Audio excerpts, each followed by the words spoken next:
But yes, the game Goblin Quest is by Rowan Ruck and Deckard, who have a variety of very serious and utterly demoralizing and politically dark and full of intrigue, and also things like Honey Heist and Goblin Quest, and Everybody is Seals, which has been banned by Games on Demand at Gen Con PAX. It's been banned by a number of events because the main mechanic is you have to shout louder than your other players to win. So it has been not allowed in a number of rooms. It should be heard now. No, it's not. Just put them in a soundproof booth that's off campus. Yes. Just put every single player in a soundproof booth that is completely off campus and off venue, so no one can hear them. Or just play an impromptu game of Everybody's Sequels with kindergartners, because they will do it anyway. Okay, they can be heard. Yeah, someone said players talk out. Yeah. Players, give us a sound. Steve, say something. Oh, hello. Yeah, that was not something. That was Steve. hello. You can see it right here. Okay, something. Something. Thank you. Chat, can we hear Steve? Can you hear Just Phoenix? wait for the stand. Chat, we could hear Phoenix earlier. Phoenix sound something off? Say something off? Can hear Steve, but quiet. Something. Something. Very good. Alex, Quiet. say something. Something. Ooh, that's very, very, very close to the microphone. Good. Steve, you're a little bit quiet. Do you think you can somehow increase your gain? Sure, of course I can. You mean turn the little knob that changes my game? How was that? Everyone is good. Alex, ask We're loud going to and wait for clear. chat to confirm, but I can hear you fine. We can just... I've got more. I don't want to swear, but I feel already like swearing. Yes, okay, apparently that is better, Steve, thank you. There is a delay, obviously, between me talking to you and what the chat gets to see, so that's what's going on right now. Oh yeah, no, I'm Hydration used check. to that part. Okay, Very confusing. let's go Oh, back. that's why Mhm, I muted the Twitch. Yes, please do. Yeah, I muted the Twitch, so I've just got your audio coming in from one source. Yeah. It gets a little bit confusing if you try focusing on the Twitch stream and you try focusing on the actual Zoom call as well. But hello again. My name is alexv. I use he/him pronouns. I will be facilitating this game of Goblin Quest. I am also sitting in Adventure Dice headquarters. We have books, we have dice, we have a Lego set that hasn't been built in several years. It's just how it goes. A pile of shame. I am wearing a Logomancy, Make-A-Wish, Roll for Wishes. This is some of the people that are helping us out throughout the weekend. They will be running a couple of games on... a lot of GMs actually are coming through Logomancy, but James from Logomancy specifically is running a game on Sunday. And as I said, I will be facilitating a game of Goblin Quest. I'm going to ask the players to introduce themselves before we do our character creation on camera, because we're that good, and it's not because it was last minute. This is all intentional. We planned all of this. We are not neurodivergent people who do things last minute. Not at all. I have never diverged a neuro in my life. I don't know what you're talking about. Steve, can we start with you, please? Sure. I mean, if we're talking about shirts, then I have to move back and show the... If you move away from the microphone, I can't hear you. I know, but I just have to do that. So, anyways, just because, why not? Yeah, I'm Steve. I am neurodivergent and, do things at the last minute. What are you talking about? This is perfect. Next we have Phoenix. Oh, hello. Hi, I'm Phoenix. I am a coffee fiend. A caffeine, if you will. Caffeines, yes. Thank you. And Alex. And Hi, I'm Alex. I love games. I'm excited for this chaotic morning of goblins. We had a chat with all the players the other day just to get to know each other just a little bit and have a bit of a quick session zero conversation. And we asked so Steve started playing in the last 12 months. Phoenix has played a while, but a very specific slice of games. And Alex has been... Alex and I might be the same person, which coming to realize, just from different extractions. But yes, we're both fans of horror, running games for a long time, playing games in a long time, and just tried a gamut of stuff. I think that's how you pronounce that word. I've been told off of mispronouncing words a lot. But that's just I claim that it's just me being foreign. It works. They let me in. It's fine. So the way that Goblin Quest works, for everyone listening, for everyone watching, and for the players, to remind everyone, is that we are going to have. You might have it on your screen. You might have it printed out, but you are going to have a clutch of 5 goblins.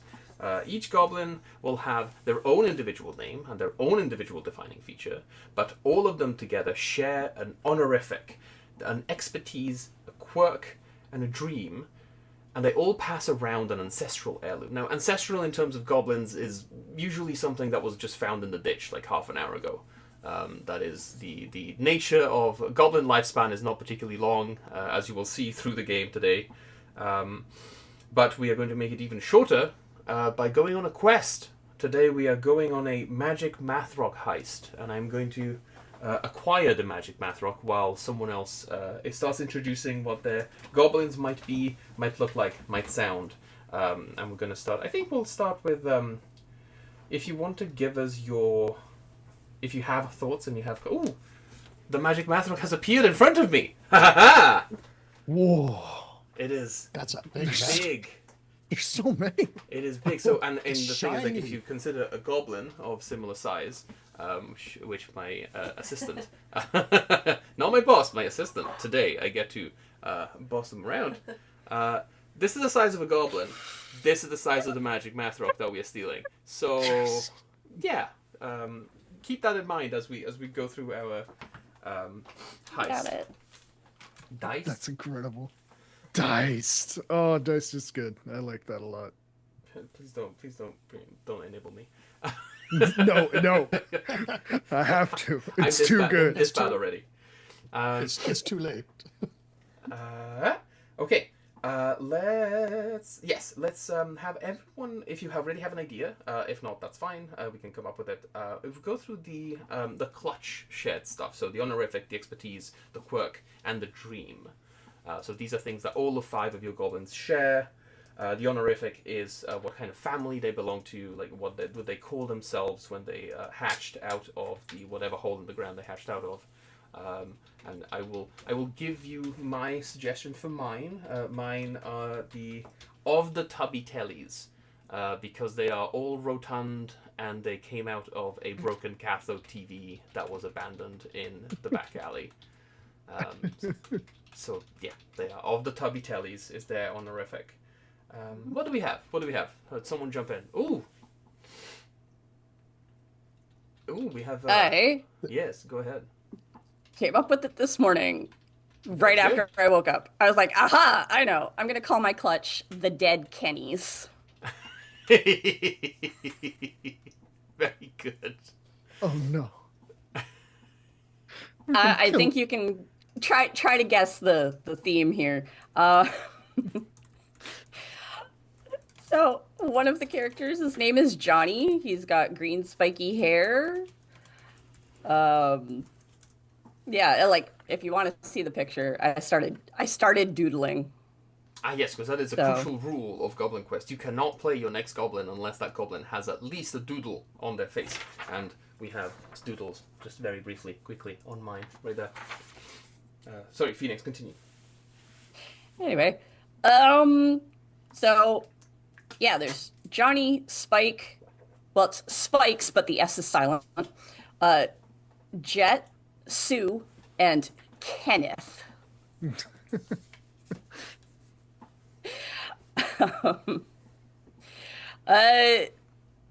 So Does far Kenneth I've come got around a lot and like regularly because he's just frequent?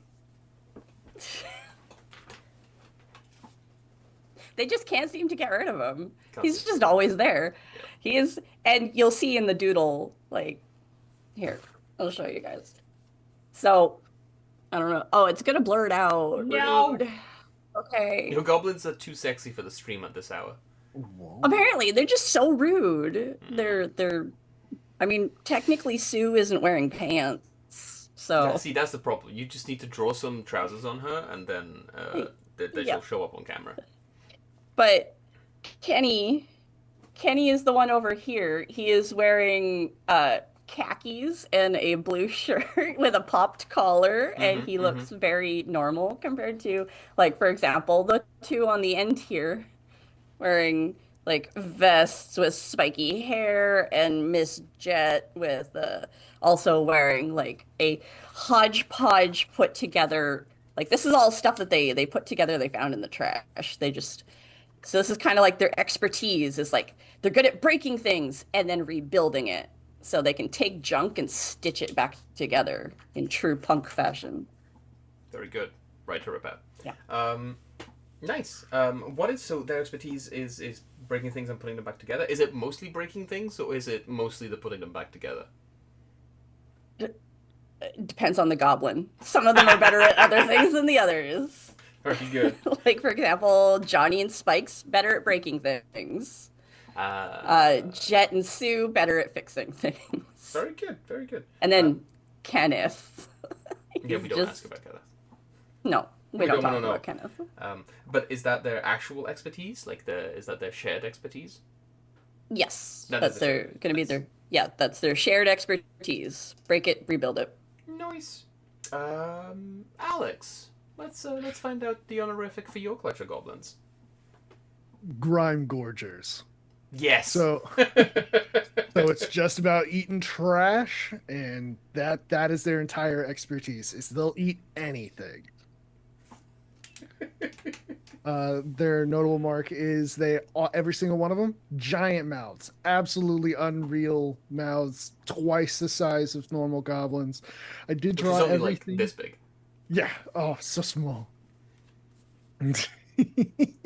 Yeah. No. That's about half the size of Yeah. a grime gorger. Their dream is to eventually eat a building, an entire building, one whole. And they're and to do that, they'll use their ancestral heirloom, the Newark. And I also drew it. Hopefully, it shows up. Maybe not. Maybe not, Oh maybe not, no, maybe it's not. too bright. It's too bright. It's the Oh, Newark. oh, it's like a Oh no. oh my god, it's like utensils that are Frankenstein together. It's Yeah, the we'll knife wrench, try. but with all the cutlery. Yeah, it's just a spoon with a shiv on the end, and then a fork with a butter knife on the other end. Incredible. Amazing. We'll introduce the first goblin in the clutch when we actually get into the rolling game stuff. But Steve, what is going on with your clutch? What is their honorific, their expertise, quirk, and dream, and heirloom? And then we'll come back to Phoenix and fill out the last ones. Yeah. Their honorific is Fuzzy Butt, and they are experts in twiddling their thumbs. The quirk is that unlike most goblins, they actually have blue eyes. Okay. All okay. of them. As you can tell, this is most goblins. Yeah, exactly. But these ones are different. Their dream is to be an animal friend. They like beasts and animals. They just want them to be friends. Okay.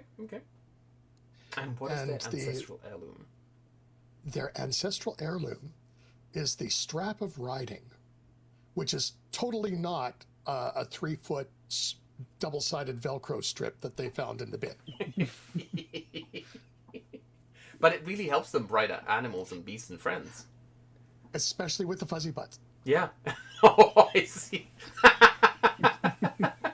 It's magic.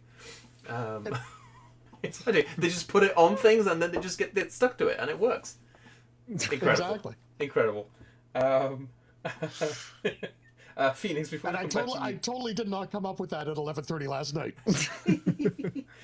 Phoenix, before we come back to you, the expertise for the Tubby Tellies is they are really, really good at showbiz. They don't know what it means, but they're really good at it. Their quirk is the crowd control. They're good at they can bring a crowd together. They can make them riot. They can get them to be very loud, and that is more or less the extent of their expertise, but they're very good at doing that. And their dream, however, is to be on TV, because they realize that being on TV does not mean you get to stand on a TV. It means you get to be inside the TV. So their dream is to finally achieve that, the shrinking ray that puts you inside a TV so that you can perform for people. And their ancestral heirloom is, keeping in theme with the Tubby Tellies, is the Dawn Child, which is a bottle cap with a smiley face on it, but they worship it as a symbol of their the divinity and the sun bearer, if you will. The giggling sun deity. It's Yep. wild. Yep. But it is just it's a giant bottle cap from a Snapple or something. But just don't tell them. Phoenix. What is the we said we've got your expertise. What is the quirk, dream, and heirloom of your clutch? Well, the heirloom for the clutch is going to be a broken guitar, spelled GE-TAR. Their quirk. Not sure about the quirk. I think their dream is to start a band. Of course, yes. Would it be a grunge Okay. band? A garage band? Yes. Yes. It's whatever is noisy. Yes, they just want to make noise. Very good, very good. And then, if you don't have a quirk right now, you can also give it a think, and we can come back to it in a few, because we do need to define a couple more things before we can actually get into the game proper, which will be played with just simple d6s. All of these elements that we are defining about the goblins now, so the defining feature for each of them, their expertise for the clutch, the quirk, the dream, and the heirloom gives us extra dice. So we'll be rolling 1d6 for whatever roll we do. Any of the other things applicable will be extra d6s. And these are perfectly normal, straight-looking d6s. There's nothing wrong with them. Please do not adjust your TV set. Everyone make a sand roll. Non-Euclidean d6s. I've been given a dice tray too, so it will be rolling in this dice tray over here. But yes, so all of those elements will go and give us some extra rolls. And we have also everyone has been donated a +1 to your first roll from chat. Yay! Thank you, Moss, for donating. Thank you. So everyone gets to add +1 to their first roll, and we'll keep track of that as we go through. And that is +1 to each die in your first roll. So if you roll 3 dice, they all get +1 on top of them. It's not because it's each die always applies. It's not the total, and it's not individually. Let's see. Okay, so we said our quest is this magic Mathrock heist. We are going to steal from the Madventure Dizzards. We are going to steal the magic Mathrock, bring it back to the Clutch Elders, who were born 2 days ago, so that we can fulfill the prophecy. The prophecy. I kind of every time someone says the prophecy, I would like everyone to go, the prophecy. The prophecy. Prophecy. But the prophecy of old, which was given about 3 hours ago, speaks of a wondrous place of magic, snacks, magic snacks, and above all, shiny Mathrocks. The Madventure Dizzards guard these items of power, and we are going to steal them, so the prophecy may come true. Hopefully. Maybe. Heap! We'll be fine. That'll be good. There'll be no issues here. To do so, we need to decide as a group what our 3 main tasks are for the game. So we get 3, basically splitting the heist into 3 separate moments, macro scenes, wider elements. Does anyone have any idea or suggestions as to what our first task might be in the heist? Do we have any idea where this? Recon We could gotta- be a good idea, yes. Yes. We need to do some scouting. Mm-hmm. Reconnaissance. Let's call task 1 is recon. And because there are 4 of us, I'm going to say we're going to start slightly different from usual. We're going to have it. This is going to be a difficulty of 4. which means we're going to have to succeed at least 4 times per stage to complete the first task. We'll explain that as we actually roll the dice. What is our task 2? So once we'll split this up into 3 separate sections, but after reconnaissance, what will we be moving into? Probably the actual stealing. I feel like like recon, steal, get away. Probably the three acts of the actual heist proper. Get away. If anything happens like last year and we have a whole extra 45 minutes at the end of this, we will add a 4th secret phase, which is celebrations. So just sort of make sure that everyone does not survive. So recon will be a difficulty of 4, stealing will be a difficulty of 5, and getaway will be a difficulty of 6. Okay, so during recon, I would like each of you to suggest a stage of recon that will be useful. So Phoenix suggested scouting, but if we have any more like a linear temporal breakdown of what will go into a recon mission, what do we have? What could be, how could we break down the task into 3? Chat is also welcome to suggest. Is there anyone in the chat who is more awake than us who has ideas? Okay, the chat is suggesting leverage goblins, which is the secret threequel. Yes. After redemption. Oh my god, I haven't watched Leverage in years. That was such a good show. I was gonna say make a map because we got to know where we're going. Ooh, mapping. Oh yes. Yeah, I like mapping. We can have that as stage 1. Scouting the joint, mapping out the joint. Figure out where the dice is, figure out who's guarding it. Send many goblins through the traps. Who says there's traps? Wow. Never Wow. heard of those a day in my life. So check for traps.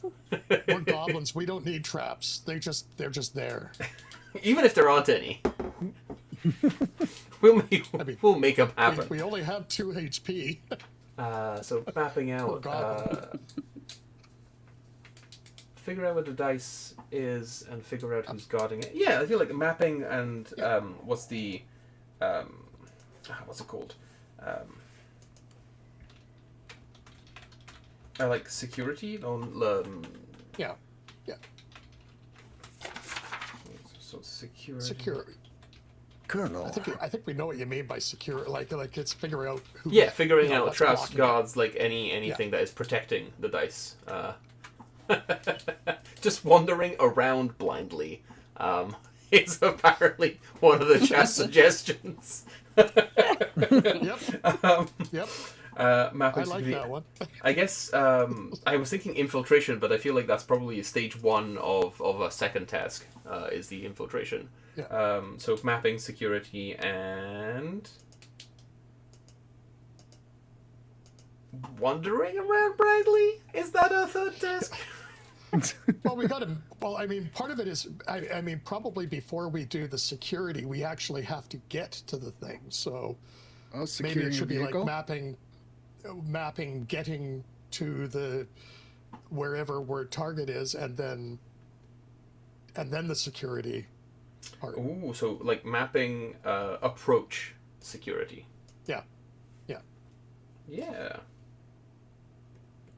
Mapping, approach, and security. I do like Alex's suggestion of there being a vehicle involved, and I think that is up to whatever goblins are active at the particular moment to decide what the vehicle may or may not be. We do have the magic strap of riding, and the animal befriending. As chat suggested, it doesn't mean that the animals are friends to the goblins, it just means the goblins think that they are friends to the animals. So that is...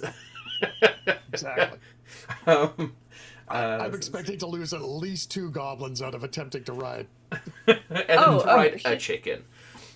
Should we mention to the chat where all of this is taking place? Do they know that it's taking place in downtown Vancouver?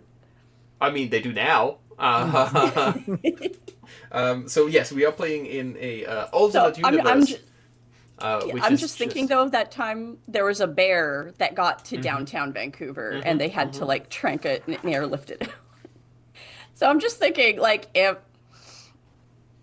it's That possible would if be we're looking for a getaway animal at some point if there's a bear.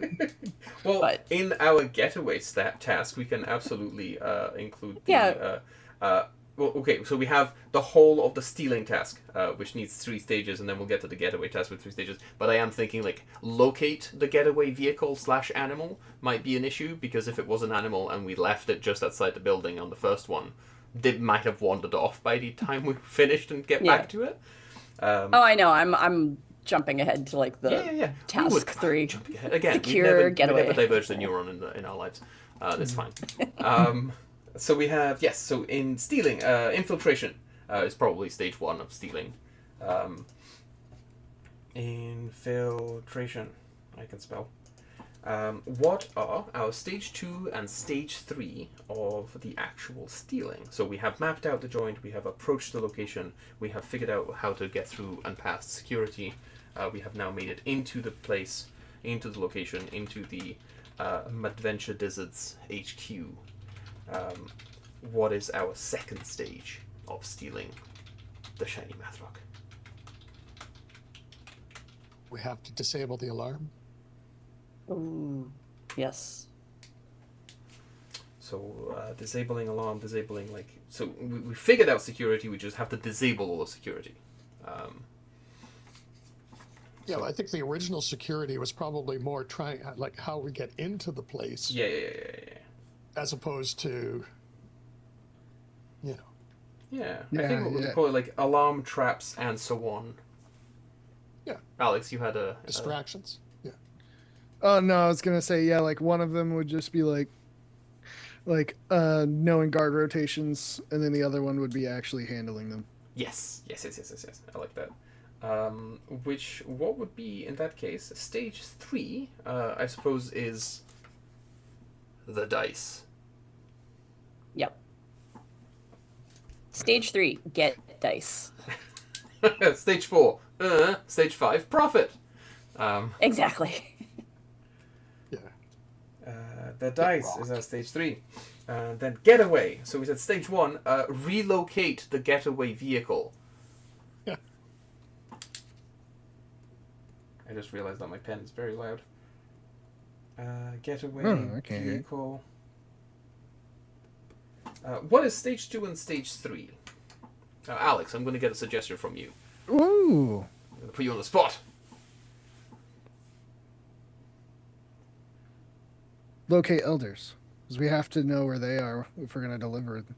Oh, yes. So relocate getaway vehicle, and then that will be like roll into also like just like actually using the vehicle / animal to get back to them, and then locate elders. And then what is our final stage in task 3? Profit. Profit! But it is... That's what the prophecy was about. The It's prophecy. not about prophecy. It's The about prophecy. profit. It's very confusing. The elders kind of like... They're trying to go into like this whole like vulture capitalism. They don't really understand what it is, but they say it's something to do with vultures. So they're just going to try... Yeah, they just want Shiny Mathrock to get profit. And someone has already donated a Dork Omen. Oh. Which means that their question, or rather their suggestion is, I don't know, whatever causes the most trouble. And I think that because that was donated... That's just life. Yeah, that is just life. Because it was donated during our setup for stage 2 of Getaway, I think we are going to add a complications that we'll figure out there, which will make it a +1 difficulty for that stage. But we will also have, I think, an extra one during our first scene, and whoever goes first will can source and suggest what that complication would be, which would just add an extra difficulty for the scene. So our stage 1 of task 1 will be a +1 difficulty, so it will be a difficulty of 5. And then the final stage we said is profit. Is it finding the prophet? Is it finding profit? Is it spelled with a PH or with an F? We will find out. That is what the game is all about. The prophecy. The prophecy. Okay. So, how confident are we feeling about these goblins? Perfectly confident. What kind of problem could we possibly have? I don't think I have enough goblins. Oh, we'll be fine. Yeah. We'll be fine. We'll be fine. If we need to build more goblins, we'll build more goblins, as long as you doodle them out. Okay. What I'm going to do is I'm going to roll a die. Hang on. Yes. Sorry. My goblins still don't have a quirk. Your goblins still don't have a quirk. What's a goblin's quirk? Oh, How yeah. do you know what the mission is like?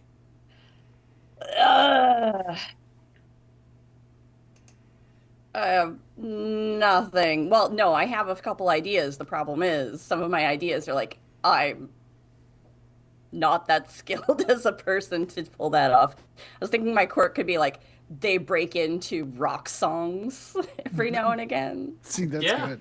So, like, I can't. I should never be allowed to attempt any form of singing, even if it's it's a screeching. garage punk rock band. It doesn't have to be good. You just have to put your passion into it. Oh And God. they're goblins. And you don't have to sing either. You can describe how they would act. Also, you did say break into rock songs. That can be interpreted in a number of ways. Oh, true boulders. Like you're really good at just making sounds with boulders. As Chad is suggesting, you don't have to sing them. The goblins are singing for you. Oh God. Okay. All right. That's their quirk. Is they occasionally sing in loose quotes. But songs about rocks is also another suggestion that Chad is bringing up. That's good. It's music with rocks in it. Gianu Terry Pratchett. Absolutely. Yep. And also, yes, famously, Borjax, TJ, who is running Escape from Dino Island next slot, was in the Goblin Quest game last year, and famously reminds us that the starting number of goblins is definitely going to be enough. What happens if all of your goblins die? You get to play a friendly NPC unless we have a lot more time to fill, so we'll create some more goblins. But friendly NPC can only roll maximum 2 dice, and they can do, so they will have basically 1 because of who they are, and 1 which is like their special ability, will be the extra d6 for the friendly NPCs, which might be a getaway vehicle at some point. Okay.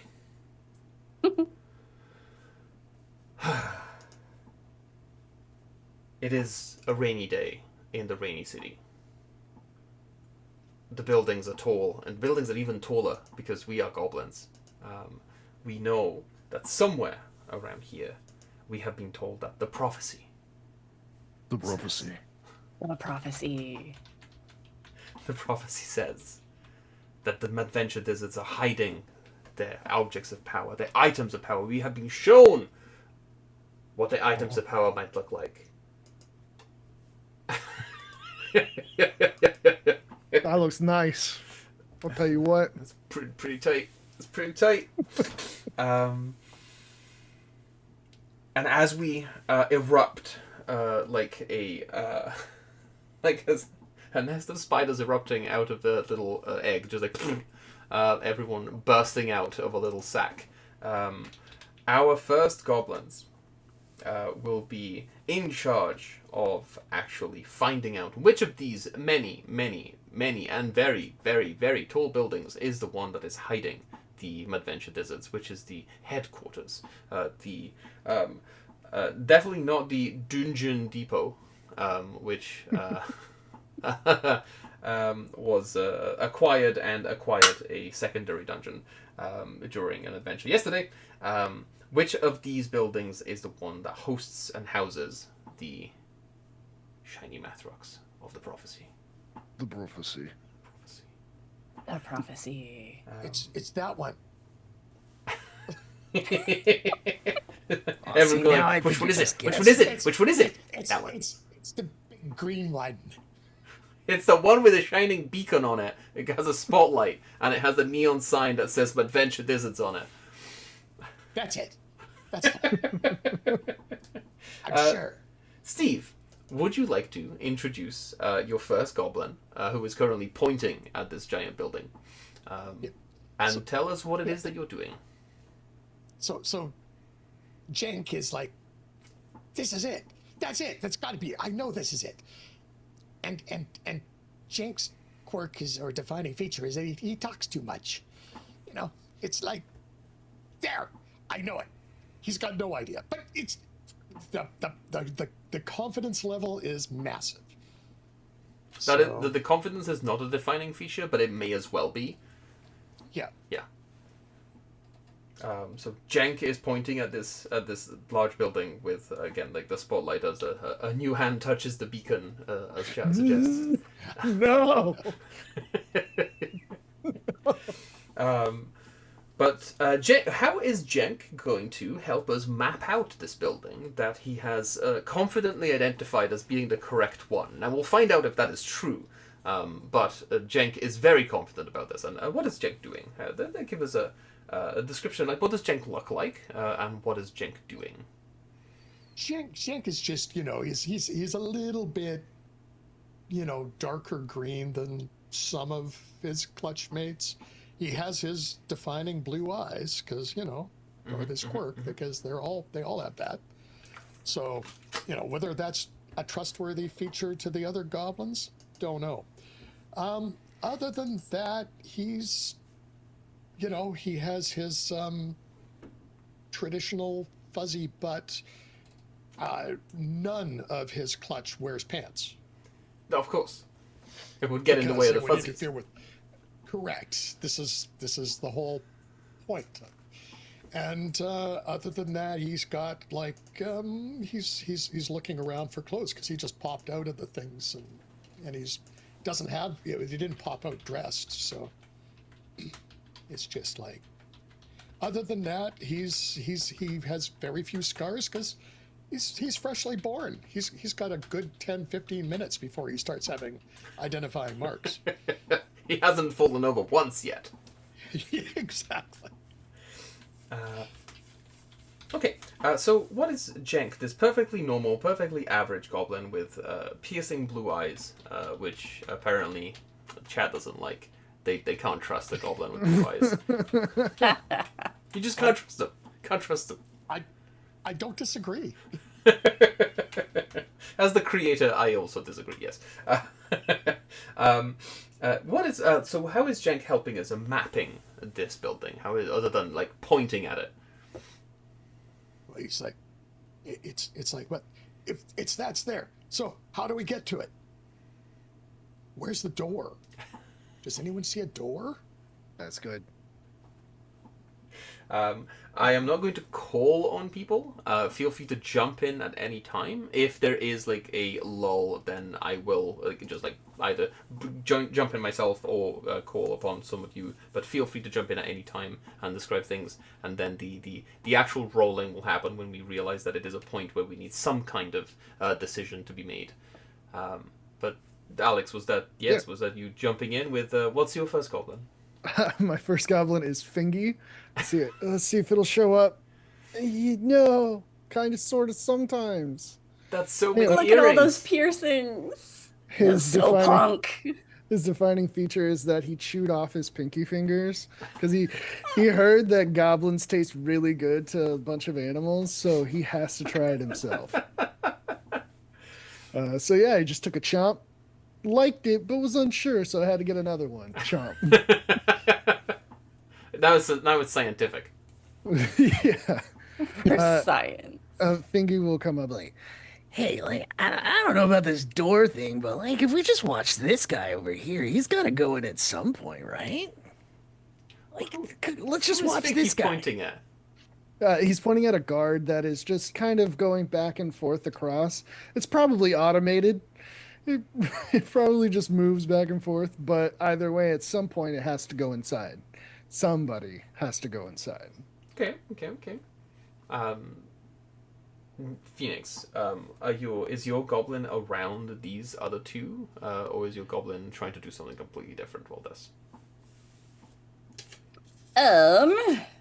We're gonna start with Sue, the one who's not technically not wearing pants. They're just wearing this long. They found a huge sweater, and they've tied some rope around it for a belt. It's a very fancy dress. Yes. Uh, let's start with Sue. Okay, Sue is.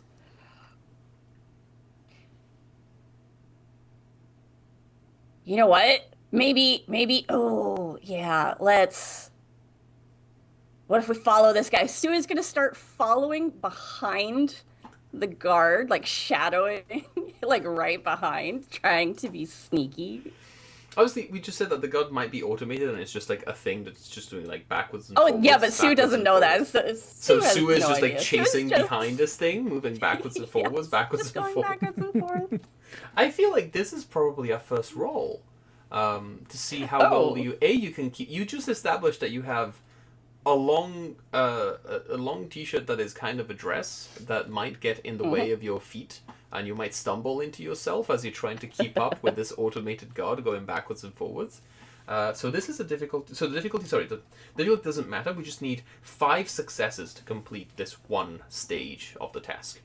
Okay, but so how many dice? You get a d6 for just being you, and then if you want to use either your defining feature in some way, your expertise, your quirk, your dream, or your ancestral heirloom, there is an extra d6 for each. But remember, each roll is applied to the scene.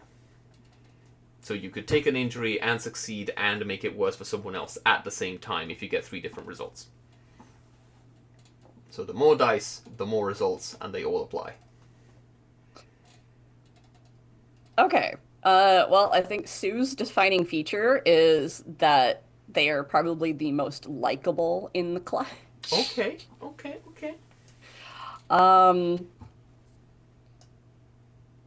So, even though, again, this is an automated thing that Sue is following around, they don't know that. So they're just trying to be like, I'm likable. Nobody's gonna mind that I'm here. That's my excuse for adding a second dice to this. Okay, so that's 2d6. Yep. And remember, you get +1 on each of these Oh, yes. results. Okay. Thanks again, chat, for donating. If you want to make this worse for everyone, we are going to... No. Wait, yes. Also, there are no rules against Inside Baseball. If we want to make it worse for ourselves, we can also donate to ourselves to do this. So what you get? Okay. Well, on my dice, I got 1 and a 4. A 1 and a 4, that is a 2 and a 5. So a 2 and a 5. So a 2 is an injury, Oh no. and a So I marked that 5 off. is a success. Okay.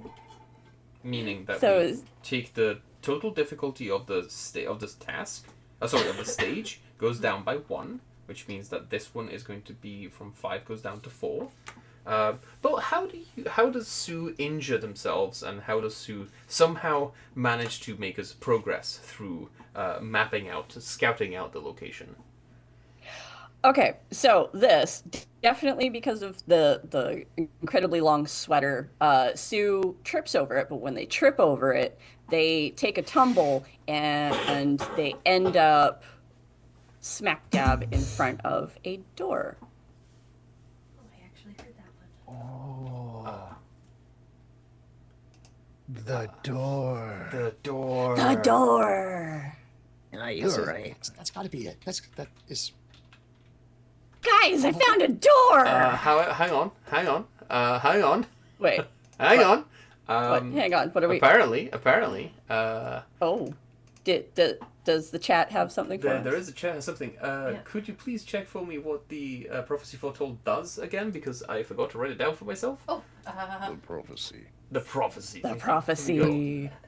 Oh, here we go. Yes. So this is what this is what Sue sees happen in their mind.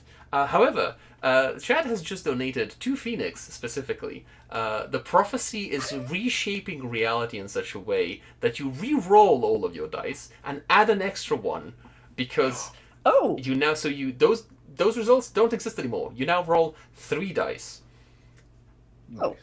and cool. you still get to apply the +1 from the because it's still the same roll. Oh, fantastic. Thank you, Hidekar. Thank There's another you. donation. Come in clutch for, it just says Alex. I'm just taking a picture of this. I'm sorry. I just rolled 3 6s. On the Okay. die. Okay. Which means it's 3 7s. Which means those are 3 critical successes. Which actually means that somehow I want you to explain to us how you manage to figure out everything about this building. How do you somehow download into our neural synapses the entire layout and blueprints of the building as you, with, that is 6 successes, complete the entire stage 1?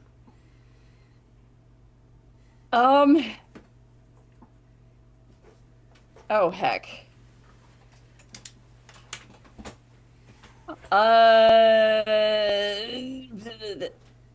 I think Sue. They're about to trip and fall.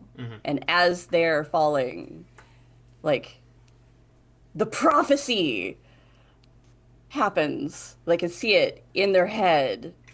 And everything happens in, like, you know those movies where it's like they'll spend, like, in the movie it'll be like 10 minutes of a montage of, like, seeing things and experiencing the prophecy in the flash, and they see the building and the way in and mapping everything out in their head, when really it's like a fraction of a second has gone by, and they come to and they realize they're about to trip and fall, and they stop themselves, and it's like realization, and immediately run over to the other 2 goblins, and, like, you know when you grab somebody by the side of the head and you're looking deep into their eyes and you're like, I know, and just the Except you grabbed Jenk, so you're looking deep into Okay, Jenk's so Jenk, blue eyes yes. and it's like, ah! yeah, looking at their blue eyes, they're just like, oh, okay, wait, all right, Jake, listen to me. Listen to me. I have seen things. The prophecy has been revealed. And I know how we can get in. Do you know where we're going?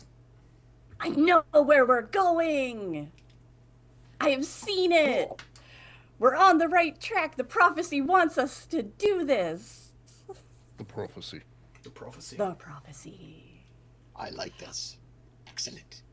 Now, while this is happening, there is a horrible stench that is increasing in intensity as Oh no. Stinky Binky of the Tubby Tellies moves closer. Oh no, I forgot about the Stinky Binky, whose Tubby defining Telly. feature is a big smeller, and is both like he's very good at smelling things, but he's also very smelly. He's very noseblind to himself, but not everything else. And he is just like, it's just pong waves just coming off him. Oh no. But Stinky Binky will approach and just crack his all 7 of his fingers. Total? Who knows? All 7 of his fingers. May have learned a thing or two from Thingy, and just like, I got this. And is going to try just like walking right through the door to move into a stage 2 of approach, and he is going to approach the door with the information that he absolutely did not hear from Sue, but Sue said, I know how to get in. It's like, cool, I'm doing it. Just going straight on. And I think with this one it is just going to be, I don't think there's anything extra added to this other than the single die roll plus the +1 that we got donated earlier. So it's going to be a single d6 to succeed on a 3, which is not a success. It's a 2 + 1 is a 3. which does mean that Stinky Binky is going to make things worse for whoever goes next, which means that the next person that rolls gets a -1 on all of their rolls. With the +1 of Melia, they just cancel each other out, but unless it's Phoenix who rolls next, and in which case they will get -1 on their roll because they already used their +1s. And I think what it is that Stinky Binky does is their stench is very solid. It's the kind of person, the kind of thing that you smell coming from, you know they're coming tomorrow, and you can start smelling them today because you remember last time you smelled them, and it's just it's overpowering. So they are going to walk in, and the doors are going to open, and they're going to get blocked around them. Because they just keep thinking there's too many people. So everything starts noticing their presence and thinks it's more than one person, and it starts like shutting themselves on it. And you can see the security system starts bringing down the what's it called, the shutter gate. Yes, thank you. The shutter gate starts coming down very slowly. And goblins are much smaller than regular people, but it is going to become an issue to get into the building. As Stinky Binky has set off the first set of defenses for the Madventure Dizzards headquarters. Oh, no. Guys, we gotta get in quick, before they... Look, that thing's coming, it's gonna stop. Come on, let's go. And he's gonna... And Jank is going to, as he's telling everybody this, he's going to basically run, he's going to hold his breath, and run at Stinky Binky and try and, body check him through the doors that I'm picturing are like slamming on him back and forth. And they've just jammed and are holding him in They place. never stop quite on Stinky Binky. They stop just around him as if like the stench has like a full protective cocoon. Oh, well, if they're not actually touching him, then you... Oh, no, like, instead of that, he Jank still is- feels it. He still feels it. It's just like, Oh, it's okay. trying to get through the stench, and it's not. It's like, this is thick stench. Guys, jump over top. I'll push him through. Leave Gob. Yeah. So you're trying to body him. Do you want to... Yeah. Do you want to roll? Do you want to roll? Do you want to find out? I suppose. I don't know. I don't think there's anything that he's got that would be useful for this one, so it's probably just a single roll. Again, you have a +1 and a -1, so it is going to be whatever's on the die is your result. Oh boy. A 3. A 3! We make things worse for the next person! So what is it? How do you make things worse for everyone? What does Jenk do? Instead of pushing him through, he's now wedged in the door. Well, actually, he actually pushes him through, but now he's stuck in the door. The doors are actually slammed and are holding him. He's like, So Shuttergate's still coming down, slamming doors, like Yep. slamming onto Jenk, like fully caught him in there. You know what? I'm gonna take care of the shutter gate. It's time to start eating. It's chow time. And he'll take the Newark and start like trying to just scrape down pieces of the shutter door and just start eating it piece by piece, one at a time, using their big mouths. So I'm gonna see how many dice I can roll for this. So eat anything, giant mouth, and the Newark. So 3. It's full Tasmanian devil element of just like going up and destroying this thing as it's coming down. Yeah, and he thinks it's infinite. So he's just gonna keep eating as long as he can. So you get again +1 from the donation and a -1 from Steve's messing up, which is going to be played. Oh. However, someone did donate, and this is anonymous. So if you're in chat, anonymous, please confirm. You said you donated a +1 to Alex. Now the issue here is that there are 2 of us. So if it's Alex S and you would like to donate that +1 to that Alex right now, If not, it'll be stored on my roll for later. We'll give it just a couple of seconds. But what are the results on the dice so far, Alex? They're good. No, they're not because of the -1 there. 3, 3, 4. You still have a plus, but you still have so a you plus have one. so it's whatever the dice have +1 -1, so it's just whatever the dice say. So 3, 3, 4. 3, 3, 4. 3, 3, 4. 3, 3, 4 is something good, something bad, something bad. So the two something good and something bad cancel out, which means it is still something bad for the next person going. What happens as you are eating through this shutter gate? So he is shoveling it in, and thinking it's going to be infinite, he realizes that he's starting to get full way sooner than he was expecting. And so now it's still coming down, but it's just jagged all throughout, like pieces like a waffle. And it's bad in there. Oh, it's jagged and sharp. It's become like it's not a shutter gate. It's now a full spike trap coming down from the ceiling. Yeah. Oh no! This bodes poorly. Bodes perfectly fine. I don't know what you're talking about. What's up, Sue? What you doing? So Sue, seeing the impending gate closing, and we need to get. Sue is trying to make like a running scramble to get up and around, and like the goblins that are blocking the door. So okay, we were just donated another prophecy foretold full reroll. But it's donated to anyone. Just get his ass, and I'm quoting, so I can't say that. So if Alex want to reuse it, I think I like the idea of this jagged thing coming down. But if anyone at some point wants to reuse and re-roll all of their dice, I feel like Phoenix has already done so once. But if we want to give it to Phoenix again, we can. But if at any point, I think we'll just keep it in our back pocket just in case. Yeah. I think so too. Like we're not in the direst of straits yet. No. It's getting bad. But No one has died yet. No one has died yet. It's fine. I don't know what you're talking about. We're good. So Sue, what's Have happening? all 2 hit points. So Sue is trying to make a mad scramble, like over. I'm sorry, Steve. I forgot your goblin's name. Jank. Jank. There we go. Jank. Okay. Sue is trying to make a mad scramble over Jank, who is stuck in the door before the jagged shutters come down.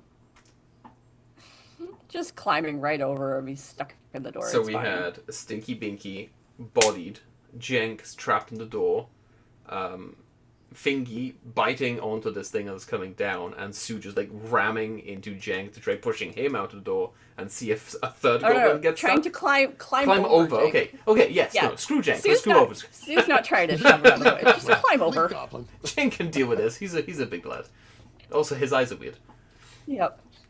But also, would I be able to use the broken guitar to try to leverage Yeah. to get like? It is maybe not a question hold of my- can I. It is a question of how do I.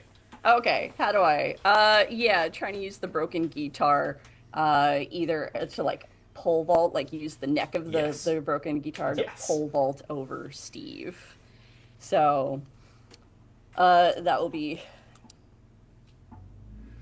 The See, guys, sound I that got it 2 makes. 4s. How much?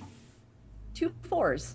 Is that -1 from Alex? Oh, -1. That would be 2 3s. 2 3s. We just keep making things worse for each other. Now they don't stack, Yay. so it's not -2 on the next one. It's still -1 on the next one. So whoever gets to go next, which might be me, but it might be anyone who wants to jump in. This is still on a -1 on the entire roll. Yeah.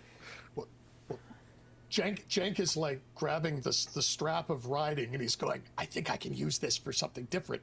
And he's going to whack it to his butt and throw it to Stinky Winky to try and say, pull me through. Oh, vile. Oh, vile. Just pull me through. The strap just sort of like reaches Stinky Binky's smelly aura and kind of like wilts a little as it like just gets close. And the strap so like Stinky Binky like goes like, I got this. Grabs the strap, starts doing like the full like rotating around the elbow and hand just like to pull it through. And then is going to just it is just going to be like pulling onto this strap to try getting Jenk out of the doors as Sue is still trying to pole vault but is like very much stuck. The guitar is doing like a full in the middle, and it's not quite working. It's calling more people to the location because of the sound that it's making. The alarm hasn't gone off, but there is a broken guitar that is just like twanging in the middle of the doors slamming onto at least 3 goblins at this point. But I think before Stinky Binky does pull on the strap of writing, is going to take out the Dawn Child symbol and just go, "This is for you," and just puts it back inside. Not sure where. It is gross. So this is going to be 2 dice, and it is going to be they're going to come with -1 from the. There we go. From the guitar, the guitar, calling to other people. This is going to be, it's a 2 and a 5, which means it's a 1 and a 4. A 4 means that something good happens. A 1 means that Stinky Binky is a first injured goblin. Now, Stinky Binky is injured by this rush of guards that come in, and there are bugbear guards, there are kobold, but like the canine version of guards. They're all like these half animal, half humanoid, coming through and like growling and yipping and yelping in the goblins' directions, and they are rushing into the lobby, coming through to like grab at Binky, grab at Stinky. The fact that he doesn't get hurt, like horribly hurt, is simply due to his stench aura that is protecting him, again, like a cocoon. But he does take some damage. It hurts them more than it hurts him, because, again, the insides of a goblin are much smellier than the outside, and the outside is already unbearable. I say, Torn rules. Yes. Torn rules. But something good does manage to drag Jenk out of the double doors. Just with this thing, as he is flung backwards, just the strap just like comes with him, and blessed by the Dawn Child, we are able to remove Jenk from the doors as they slide through and close onto the other 2, who might still be outside, still be inside. I don't know. Something good happens, so I think all of them stumble inside the lobby, just by accident. Yeah, and if the guitar was like stuck on the ground behind Jenk, he would have reached behind and grabbed it as he's coming in, because he knows how important ancestral heirlooms are. Stinky Binky falling backwards, pulling on the strap, pulling Jenk, who is holding onto the guitar, pulling backwards. How does? Because Phoenix already jumped over. Yep. Sue already jumped over top, and so at this point it's like. And how it was awesome. How is Fingy being pulled in by everything else pulling in? I think Fingy he'll just do one more bite and then just get tired and then realize that the doors are no longer blocked, and it'll just slide in, and he'll slip down the doors and just and he'll wander in backwards facing, not realizing there's a bunch of security guards in there, and just bump into everybody. Like, now that's a good meal, man. Oh, that's incredible. Do you wanna continue? Do you want to continue this scene with Fingy being at the center of attention as he turns around, and it's very much like, oh, good, hey guys, we made it. Turns around, and it's like it's a full army. It's a full legion of humanoid, anthropomorphic creatures. Oh, hey, yeah, no, this looks like it's gonna be really, really bad. Hey, you know what, Jank, you're really good at talking. Maybe you should. And he'll just push Jank into the center.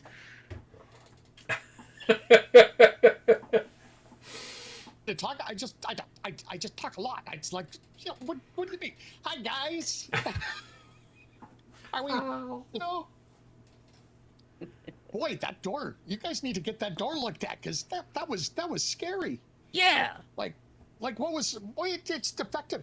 Does anybody know a good lawyer? I think I might have a bruise. Looking into this crowd of gods, all you see is just like like Do any of them tongues look like lolling, animals? Like slava. Yeah. Does anybody? Do they look like animals that Jenk would think, hey, these should be friends? Oh, absolutely. Okay, it's like, oh, cool, friends. How are you going to Dang, try befriending and talking to them, Jenk? It's like, it's just like, hey, guys, my clutch, like we love animals and animals love us. Well, we think they do. So it's like we want. I just here to be friends. Like, does anybody want to give me a ride? What? Which aspects are you using to influence this roll? And again, remember, we have a full reroll +1 still to be used if we want to. Well, I mean, it's the dream to be friends with a beast, and he wants to use his strap of riding. So he's gonna take the closest. What's on 4 legs? Like what's the bugbear Do standing you up think or down? Jenk really cares? No, he's just going to take whatever the closest There we go. critter is, and essentially he's going to, he's talking, he's going to just try and get the strap of riding wrapped around it, so that he can hop on and ride. Okay, so that is strap of riding. That is 1. Being just Jenk, that is 2. Do you have a third die you want to add to that? Well, is that the dream? Oh, the dream. Yes, that is Yeah. the third die. That's 3 dice. Okay. Let's go. You do have a +1 from my something good. Oh, well, that means 2 4s and a 3 Is that with the +1? with the +1. Okay, so something bad and something good cancel each other out. Something good is applied to the next thing. What happens that is favorable, if not progressing, the scene? So he succeeds in actually getting on the back of. What was the club? Probably it was I don't know. I think somehow he would have wanted to go on a bugbear. Just let's go on a bugbear. So The tall, the so long-limbed, the hairy. It works. Yeah. You now see, Jen mounted on the back of this bugbear, who I have no idea whether he's happy or not about this. I mean, it's something good, so So maybe he's not offended mortally. Yeah. Yeah. So It's because Jenk smells better than Stinky Dinky. So yeah. It's not hard. yeah. It's like so Jen gets like, so hey, animal, beast, whatever you are, what's your name? Do you have a name? I don't care. Doesn't matter. We're riding. Do you know where the magic rock is? I think there is, for some reason, this bugbear looks up at you and just does a rearing thing with his front limbs, but it's just arms. It just does this, starts lassoing its own lasso, and just starts setting off through the lobby, up the staircase, up to the upper floors, leaving the rest of us behind. But Jenk is heading off on the back of a bugbear, which is apparently leading us in the right direction. Again, the stage we're trying to complete is approach, so this is clearly bringing us closer to the location that we need to be in. Yes, Fingy. So we still have this room full of guards. There's a room that are currently very confused as to why one of them just set off being ridden by a Velcro-strapped goblin. So it's time to use my prowess here. We're here for the tour. We're the scheduled tour for the facility. This is not his expertise. It's just him. So to attempt to get to that way behind all of these cards, I'm gonna roll 1 and see how this goes. You do have +1. And again, you can re-roll the die and add an extra die if you really don't like the result.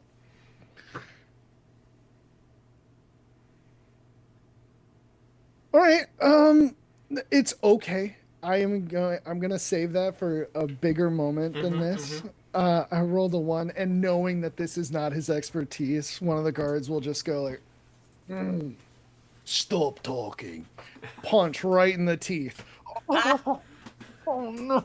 Oh. Somebody else talk. Somebody else talk. So that is our second Right. injury and a first injury to a different clutch. Take a full slam to the teeth. Defining feature? No. Phoenix, what's up? I think at this point, because their defining features, they're the most likable. But they have the broken guitar and feels the urge to break into song to try to soothe the guards. You did just see like someone go like, "We're here for the tour," just fully decked in the face as a response. Yep, and so I think Sue is going to start strumming on the broken guitar, which probably has like a couple strings missing and is out of tune. It's great. It's fun. It's true Maybe punk. try using like what's the body of the guitar, like trying to like tap their fingers on it like a drum, and just singing a song that's like, I don't know. Make something up. Just lyrics that are all about like, hey, we're all friends under capitalism, etc. Capitalistic rock ballad is great. Yes. But it's also like it's fully in screamo, so like no one can actually understand the lyrics. Yeah, just like screeching and screaming off key. The other So goblin. that's what, 4 dice? Because it's existing, likable, singing, and a broken guitar. Yes, there are no modifiers to this one. Okay. So if Okay. you don't like the results, you can re-roll everything and add a die and roll 5 dice instead. Do I want to? How bad is it? Yeah, what did you get? A 2, a 1, and a 3. Okay, your goblin would die. Yeah. Your goblin would It's okay, die I got 4 and make more. things worse for everyone else. Oh no. That is You know the what? current result. Chaos! Let's go! It's fine. Let's go. Yes. Okay. Okay. How does Sue perish in this moment? In a blaze of Oh, glory? I think their horrible off-key singing is just like irritating the ears of these precious little kobolds. And they're so annoyed. They're just like, silence, stop it, make it stop. And I don't know, I'm just picturing Goblin getting ripped apart by kobolds with their teeth and That's what it claws. does. Yeah. Yeah. I like to imagine that in the last moments of Sue, this was a full like mosh pit element. So there was an element of like, oh yeah, going out in a blaze of glory, like on stage is like, I'm crowd surfing, bleh, limbs being ripped Yeah. apart. Yeah. The guitar just like planting itself in the middle of the crowd. For the next goblin of your clutch to go and pick up and have Yeah. the ancestral heirloom passed on. I'd like to imagine that to everyone it sounds like just screaming and garbled nonsense, but to other goblins, that was your queen moment. There's like That was- full like grimy tears just roiling down cheeks. That was sweet victory in SpongeBob for every goblin in this room. Very good, very good. But you have made also things worse because now this crowd stomping, this mosh pit. Well, there's other goblins here, and they're gonna get crushed. Both Fingy and Stinky Binky are still in this room, and they are at risk of being fully trampled and limb ripped to death. So, Alex, if you would like to take the spotlight, if not, this Sure. Alex will take the spotlight.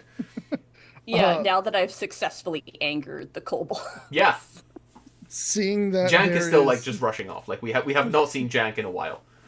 seeing that this is a very concentrated pile, Fingy's going to grab Stinky Binky's hand and try to like stealth off. It's obviously a little bit it's slick. Yeah. Oh yeah. Oh, that is Now that's nasty. Like, we're gross, disgusting creatures. That's one of the grossest things I think I've ever seen. Why is it so wet? Oh, thanks. Is that even... There's no way that's a clean wet. Okay. I milled it myself. No.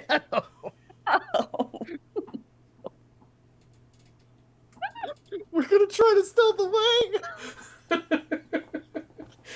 Okay, roll your dice with whatever is applicable to the situation. It's Big Mouth is definitely not one of them, so it's just me again. Let's do the best we can. As chat says, roll better. You do have -1 from the kobolds being angry at the concert. That was incredible. 3. So Is that 3 -1 or is that 3 total. 3? The 4 minus 1 is 3. Okay. We're making things worse again. Yeah, so knowing that this hand is so wet and knowing that there's no way that I can't talk about it, of your whatever juice is on your hand is now getting into my open finger. I'm mad. No, that's nasty. So I think Fingy's just gonna like loudly discuss at least wiping hands in dirt and like ways to wash your hands, but it's just loud, and what originally was going to be an easy escape out has now turned into some guards being like, "Oh, you don't wash your hands? That's gross." And the attention is back on us. Yeah, like the lip rimming, the limb ripping takes a pause just for everyone to just like turn around and look at Fingy and Stinky and just going like, "Ew." Like, we're dismembering a goblin, but you guys are gross. Oh, grow up. So, Like, So- what'd you say? so- What'd you say? roundabout now, Jank is realizing That Yeah, no one his- is following him. that no one's following him and he's not with him. It's like mount. Like, George, I'm going to call you George. George, one of my friends. We need to go help them. We need to go back and get them. Turn around. It starts like So- spinning in circles. You're making me dizzy. No, I mean back to where we came from. We need my friends. Okay, what are you So- trying? What are you trying to apply to this roll? I mean, I'm just riding him, trying to give him instructions to go back to where we came from. So, I'm assuming it's still beast friends. Mm-hmm. And I am riding him, but I don't know whether I've already, Your you know, choice. is this I don't know. Oh, let's go with the 3. Why not? What It is could go -1 wrong? from the previous roll as well. Okay. And if you really don't like your results, you can re-roll all of them plus 1 die. We still haven't used that one. Well.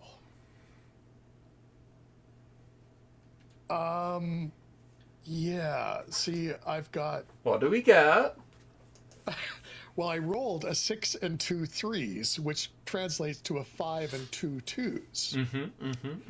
So that would be victory. It would be a success. But he's also going to die. Mm-hmm. So I think that this feels reasonable, that if the victory is going to be that the mount essentially goes back and creates either chaos in the room or rumbles through, and then one of, the next guy in the clutch is probably going to, attempt to ride the pre-set up mount because he needs the ancestral heirloom back. So I think we'll take I think if that's where I'm thinking that we could go with it. If that's what the victory looks like for this one. So chat is saying that there was a donation that was made earlier this week that was banked up until now, and they're going to spend a +1 on this roll. So those actually become a 3/3, a 6. So that's two. So that's a success, but 2 fails. It's a success, and things get worse for everyone somehow. Yes. Okay, let's go with this. Let's go with that. So You don't die, but you still make things worse for everyone. Yep. So, I mean, I could roll them again, but that just feels bad. No, that's good. I mean, that's up to you. Yeah, I mean, we're perfectly on track with the with the continually to make things worse. Who knew? Okay, Who knew that trying to get into a building would be this horrible? So the success is he manages us to get him turned around, back to the lobby, and essentially is riding the. And fortunately, it's the bugbear, so it's a bigger thing, which is probably big enough to carry all 4 of the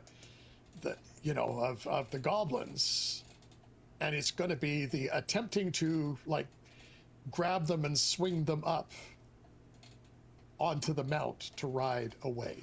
Large bugbear arms, long limbs, just full scooping up and just putting them all on the back. It does mean that Stinky Binky is dragged up with everyone else, and now everyone is in close quarters to each other. Stinky Binky is... Yes. Phoenix, could you introduce your next goblin, please? And then Stinky Binky will do something.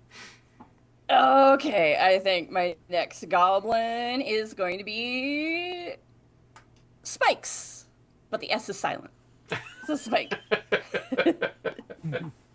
Spike is the one with the mohawk and the glowing red eye. His Spike's defining features, they love breaking stuff the most. Very Just good. an Very absolute terror. They can, if there's something that exists, they can break it. Fully imagining George the Bugbear being ridden by Jank, just jumping over the crowd. Everything goes in slow motion as this bugbear arm picks up all of the goblins, including Spike.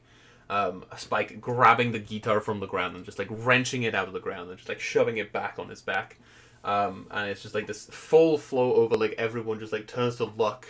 Fingy's teeth just falling out from the punch from earlier. Everything is still rolling in slow motion, and you can see the stench lines of Stinky Binky as he's picked up and put on the back, and just everyone is just Jank was already a little bit dizzy from the turning around that George was doing, and is now just being fully punched in the face by a waft of stench, and is completely loses orientation and direct sense of direction, but you applying and appealing to the quirk of crowd control. Stinky Binky is just going to try he's going to raise his arms, and that means he's going to reveal his armpits, which is a bad move. And it's just going to just go listen, and it's just this waft comes out and just invest the entire crowd below him. So I'm going to use this big smeller. Crowd control and just who he is. Yeah. With a 2, a 4, and a 5. I am not going to reroll those because that means it is another success. It's going to make something good because I think what happens is that the smell is so bad and so strong and so violent that it just washes over this crowd of mosh-pitting kobolds and bugbears and gnolls and whatever is happening down there. All of them, as a domino effect, just like all of them just flattened to the ground. But as it happens, one of them will grab Stinky Binky just like as they fall down and pull Stinky Binky into the crowd, and you just see him just completely disappear in this wave of passed out creatures and gets crushed to death by the crowd as he takes his second injury and is eliminated from the game. No, Stinky. Everyone can actually smell a little clearer now. At last, I Check can it. smell again. It's like, oh my God, that was, I thought we smelled that. Like, Lord, that was, and it somehow smells worse now. I think it's rest in Pong, suggests the chat.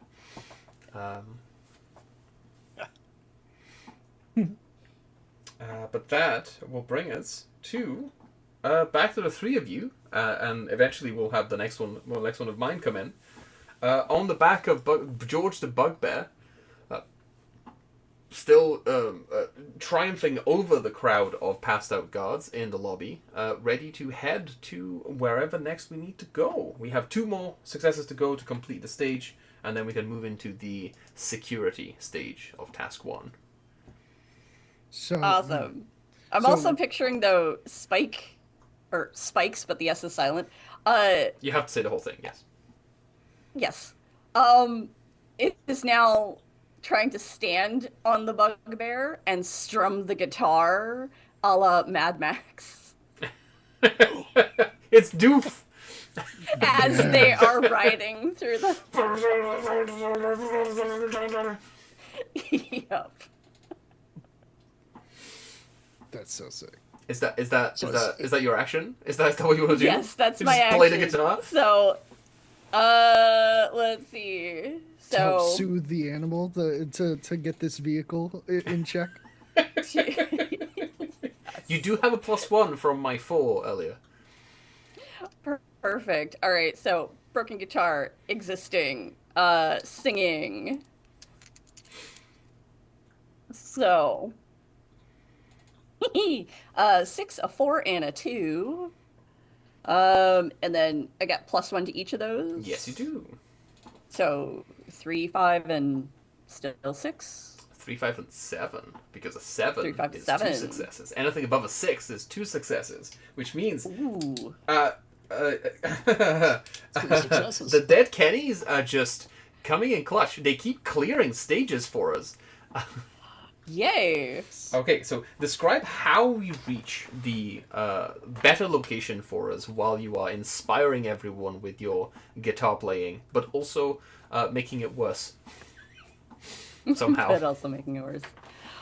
Well, obviously, spikes, but the S is silent. The singing is drawing attention to their rapid approach, but it's bolstering the bugbear, and it's inspiring the other goblins. And oh god, I just realized I'm playing a bard, aren't I? Yeah. Not for long, don't okay. worry. Bard. Oh yeah, not for long. No, it's fine. Yeah, so it's like bolstering everybody's just like, yeah, we're doing a heist. Yeah, we're gonna get the dice. We're gonna fulfill the prophecy. The prophecy. The prophecy. May I suggest we're on a heist way to hell? Yes. Oh my! Yes, that's the name of the song that Spikes with, but the S is silent. Is singing is heist way to hell. Yeah. Oh my god! Is the S silent in the heist? So it's That's heist what I was gonna way ask. to hell? Yes. It's a heist way to hell, but the S is silent. You have to say the whole thing. Yes, heist way to hell, but the S is silent. So they're they're on their way. They're getting it done. The prophecy will be fulfilled. The The prophecy. prophecy. So, but yeah, not being stealthy about it. No, we are definitely getting the attention of everyone and everything. Whatever guards are no longer in the lobby, whatever guards might be around, whatever systems, whatever alarm systems might be and security systems might be around here, are definitely alerted to our presence. After whatever has just been happening on the lower floors and the Highest Way to Hell, but the S is Silent being played very loudly through the corridors of this building. Yeah, you'll just see people, robots, bugbears, elves, all kinds of. Everyone's like looking around, like poking their And heads that's just out of down doors into Vancouver. the Like, we're not hallway. even making this up. Yeah. I mean, like, actually, This is true. sorry, that is a that is success on stage 2, correct? It is a full success on stage 2, which means we move into the stage 3 of task 1, which is security. Figuring out how it works. Security, how does it work? Does it work? Let's find out. Yeah. It hasn't been working very well so far. The other thing too is I'm picturing, because I'm on a security, we're riding on a security bugbear, that it has its automated badge that identifies it as security and belonging. So the security system probably is hopefully not triggering as we move with it, because it just thinks it's a regular security person running up the stairs. With 4 goblins riding on his back and one of them playing a guitar. But yes! A perfectly normal bubcat.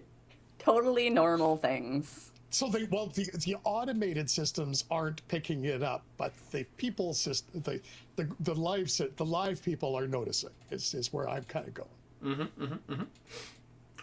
So do you want to inform a roll with that, or is that just you setting the scene for someone else?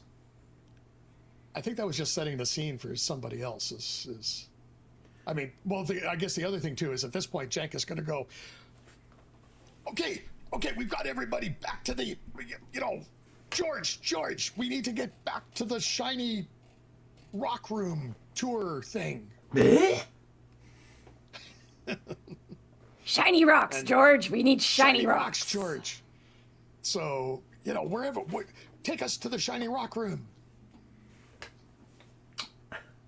So I guess that probably is a role. That probably is a role. Like, actually directing George, actually moving George around and getting him to help us out would be a role. Yeah. So here we go again. There's no modifiers this time, is there? Do we have a something bad? Phoenix, what was your full roll on that one? Do you remember? Do you still have them? Oh, no, I reset my dice. Yeah, no, that's good. I believe it Took was them out of the tray. It was a success and something good. It was a 2, a 4, and a 6 on the dice. So it was a 7, a 5, and a 3. So there was a bad. So there is a negative. So there is was. something bad. Yes. Yeah. The bad was that the music was getting everyone's attention. Yeah, that's right. So I imagine we've probably got guards or creatures of some kind, even if the automated system isn't on us. We've probably got guards of some kind being like, "You there?" No. Have we done the complete reroll yet? We have not yet. Because I rolled a 4 and 2 2s. Well, which is dead and a something bad. A 4 is something good. Oh no, it's everything is minus. Everything is minus. You're right. You're right. So it's like I'm gonna try. I'm going to use it. I'm going to try. Do you want to harness the power of the prophecy? Just maybe once we can get a not bad. The prophecy. Okay, so thank you, a 6, Lou, a for 5, donating a full reroll +1 on this one. Yeah, thank you. Okay, so a 6, a 5, and a 2. So that goes to a 5, a 4, and a 1. So that's victory. Something bad, something good cancel each other out. The 5 is a success. No, the 1 is an injury. Oh, sorry. The 1. Yes, sorry. So we've got a success, something good, and an injury. So there we go.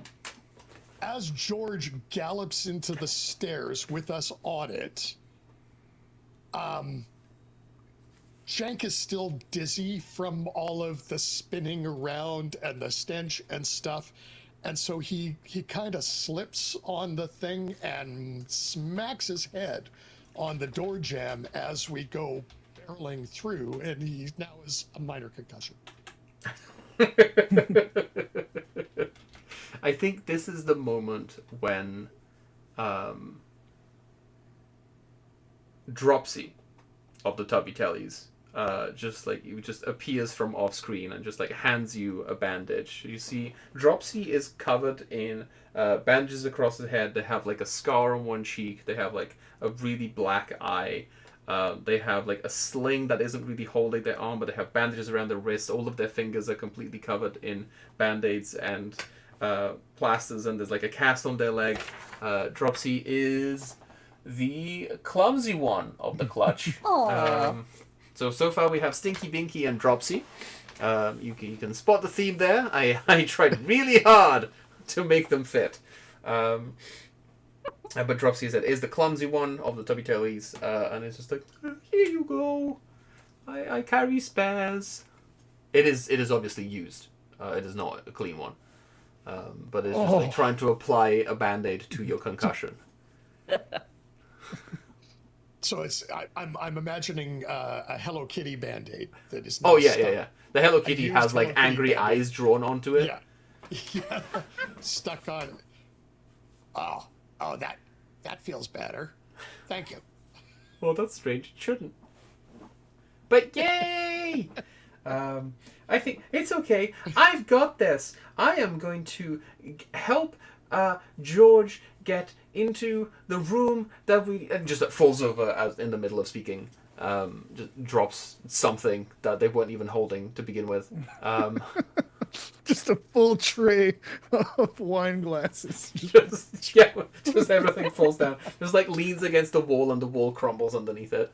And then keeps slamming around. And I think this is going to be trying to get the... this time, like, weaponizing clumsiness to block the door so that it won't shut.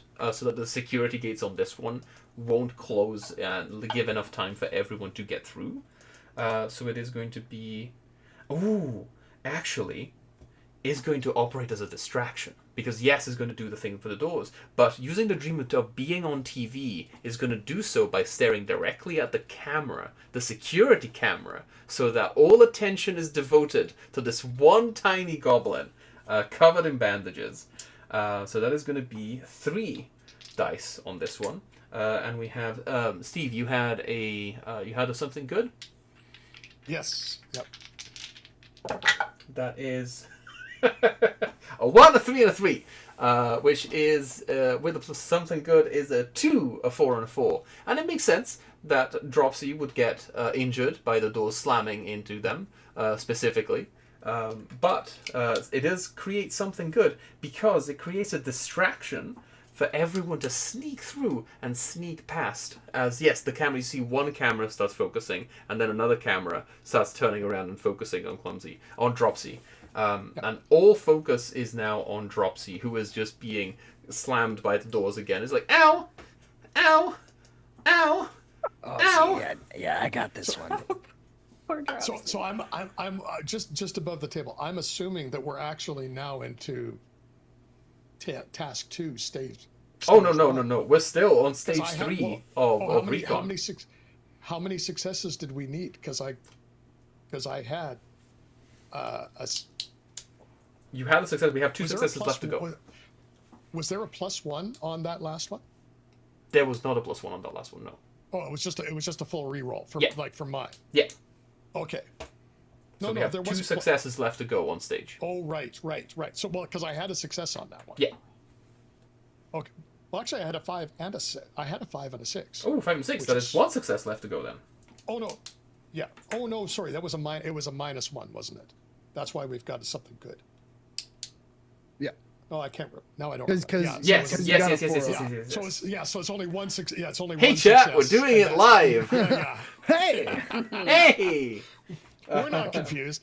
All right. You know what? To get rid of some of the fodder, I think Fingy is going to look and see all of the other guards that are just popping in out of nowhere.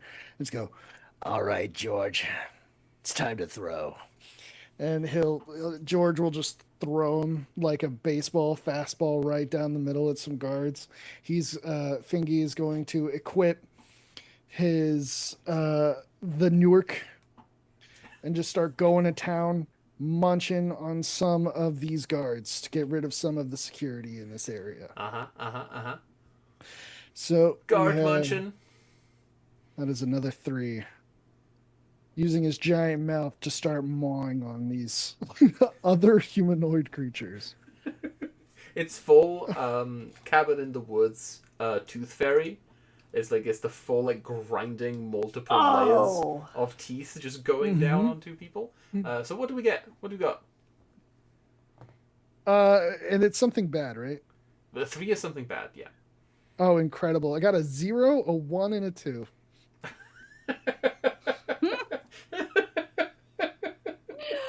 Oh, wow. Okay. How do we... So here's what happens. He gets thrown just straight through. It's nothing bad. It's just injuries, right? Unless a 0. I mean, but that you is got 2 that is 2 injuries. Or is though. that just instant death? Okay. It is not one injury that kills you, but it is all of those rolls are an injury. Yes, every single roll is an injury. He is thrown so hard and so fast, and it's a bugbear. He fastballs him through. All of the guards just dodge. they just sidestep, and boom, right into the wall. He hits the wall so hard that the Newark comes flying back towards the bugbear and just kind of gets stuck in its side. Doesn't hurt him, doesn't do anything. Is more just like spaghettied with the fork in its fur. Of course. We do love the... I'm trying to think of pasta shapes now. To make a pun, and it's not happening, so we're not going to go. It's like something like angel hair. I'm sure it's in there somewhere. Yeah, angle hair. There we go, angle hair. Thank you. Okay, so we have resetting the scene. We have Dropsy is currently drawing the attention of all the cameras. There are guards and elves and bugbears and kobolds and things that are automated that are not really focusing on everyone because they just saw a bugbear and a goblin just barrel through. Well, the goblin barreled through, the bugbear didn't. Just barreled through, everyone just avoided it, slams into the wall. We have someone still playing a guitar, just at the back, just to encourage everyone. While Steve, what is going on with your little baby? So Jake is going, because he's kind of going. It's like, okay, everybody in the lobby just looked at the goblin splatter on the far wall, so they're very distracted. George, grab that guy in the door. We need to go. And so, he's going to be trying to give George direction to. Sorry, I forget. I've already lost track of who's stuck in the door. It's Dropsy. Dropsy, yeah. Dropsy is just going, ow, it's okay. Everyone forgets about me. Ow. It's like, George, grab Dropsy. Come on, we gotta go. Well, they're looking the other way. So what are you rolling on this? Well, I guess I'm still giving George guidance, so I'm gonna stick with my 3. There are no modifiers on this one because Alex had the worst rolls possible. Oh. True DM style. Well, watch. So now I'm gonna roll 3 3s. Just watch it happen. Okay, this is interesting. 2 6s and a 3. Okay.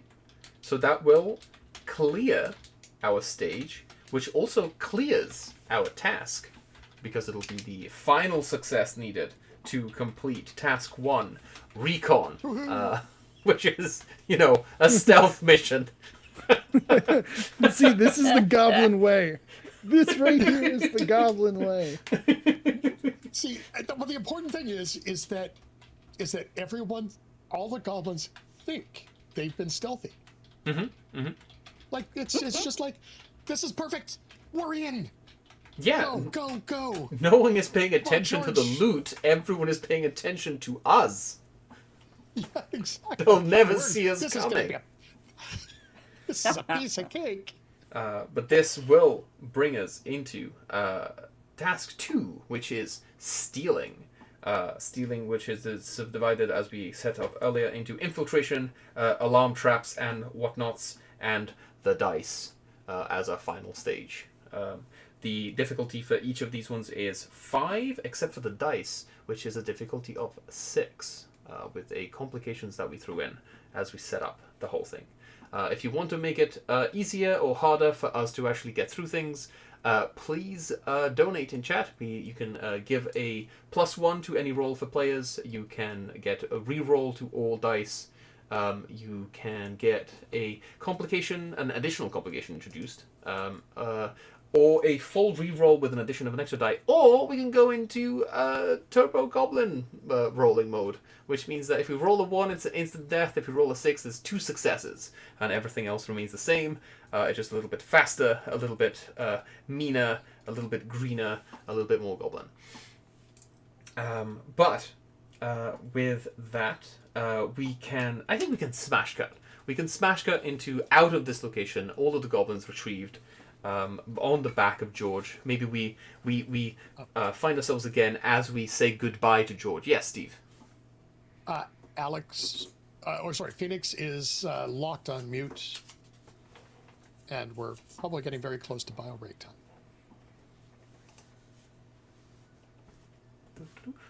It's a Zoom in mute. that case, let's see if we can do this. There she is. Hooray. There we go. There we go.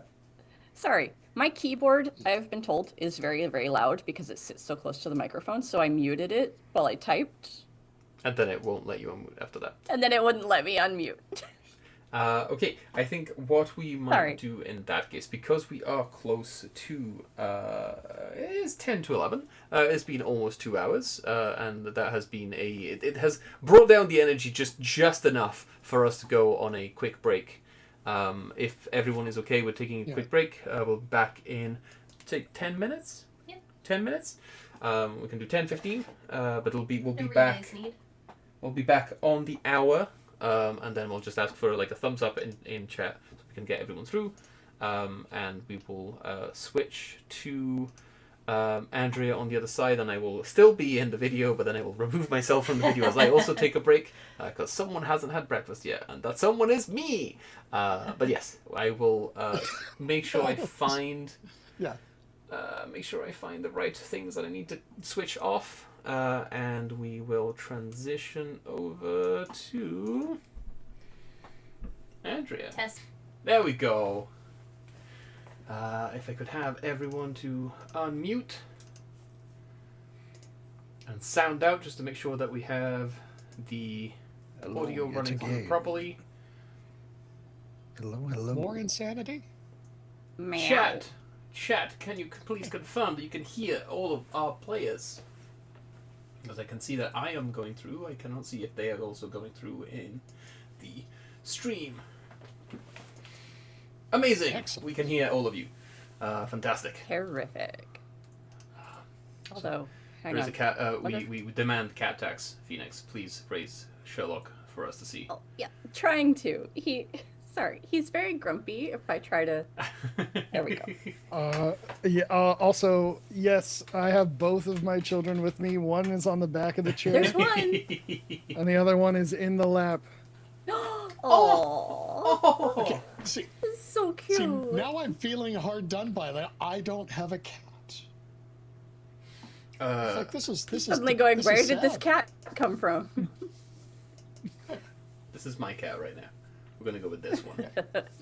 I mean, I could go with the owl bear plushie in the corner. That's kind of edible. That's kind of a cat. Yeah. Hello, welcome back everyone. We are currently playing Goblin Quest. a game by Rowan Ruck and Deckard, in which a clutch of 5 goblins in sequence, not parallel, get through a quest and hopefully reach the end of it. It is a GM-less game. We roll d6s based on how much of our goblin build is helping us in the... Actually, there we go. Everyone has an emotional support animal now. And we have received a number of donations in the first part of the game to increase and decrease our rolls and make us re-roll all of them and make it a little bit better and a little bit worse for everyone. We have lost at least 3 goblins from my count. We currently have no modifiers applied to any of our rolls. So chat, if you would like to make it just a little bit more interesting, you can give us a +1 to all of our rolls. You can make someone re-roll all of their dice. You can make someone re-roll dice and add an extra die to their roll. Every single dice counts in the game. There is no summing. There is no picking the highest. It is every single result is applied to all actions. But to reset the scene, we are trying to steal the magic math rocks from the Madventure Dizzards. And someone just donated the Go Turbo Goblin Death mode. Oh boy! For the next 30 minutes, we are rolling with. Thank you, Andrea and Shannon from Brain City Games. You are the best. We like you a lot. Yes. Awesome. This means Excellent. that I was hoping somebody would select that option. Until now, a roll of 1 or 2 would be an injury, and a roll of 5 or 6 would be a success. For the next 30 minutes, a roll of 1 is instant death, a roll of 6 is 2 successes, and then 2, 3, and 4, and 5 remain the same. But so that I'm going to speed through this. We have infiltrated. No, we have not infiltrated. We have made it into the building that somehow we have identified as being the correct one. We are saying goodbye to George the Bugbear, who has managed to get us this far with the help of Jank, the animal friend speaker, with the strap of writing. Which, the more I say it, it's just, you know what? We're going to stop there. That's the end of that sentence. But we are going to be working on our infiltration stage, moving into the alarm traps and whatnot stage, and finally reaching stage 3, which is the dice, before we move into our next task, which is getting away from this place. So, right now, we have Dropsy, who has been, is one of my goblins, is from the Tubby Tallies. Also, we have Steve, who is currently active on your goblin side. Jank is still active. Jank is still alive. He's hurt, but he's not. He's, you know. Mm-hmm. Alex, who is alive in your clutch. Up next is Chew. He has not been introduced yet. We'll get there. Get there in a second. Very good. Yes, And yes. Phoenix, who is currently alive in your clutch. We have Spikes, but the S is silent. You have to say the whole Yes. thing. Yes. I do want to remind you that between one of us, we have the donation from really, really early in the game that we haven't used yet. One of us, yes. One of the Alexes has a +1 to one of our rolls. We have not used that yet. I will concede and let you have this +1 for when you need it. Unless it's funnier. Fair enough. You died first before I did, so I was like, I'll give it to you. Yeah, that's fair. That's fair. Thank you. In that case, who would like to begin? In fact, Alex, you said you will have to introduce. You would like to introduce your next goblin. Would you like to begin by introducing your next goblin?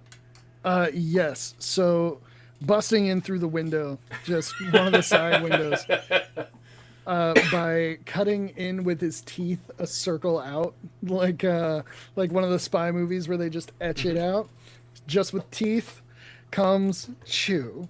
See if it'll... Come on, do the thing. Do the thing, please. No. There it is. Incredible. Those are some impressive ears. Yes, no piercings on Chew, but his defining feature is that he doesn't have any bottom teeth. So he's literally just just lamped onto the glass and just like... Yeah, he's just top teeth.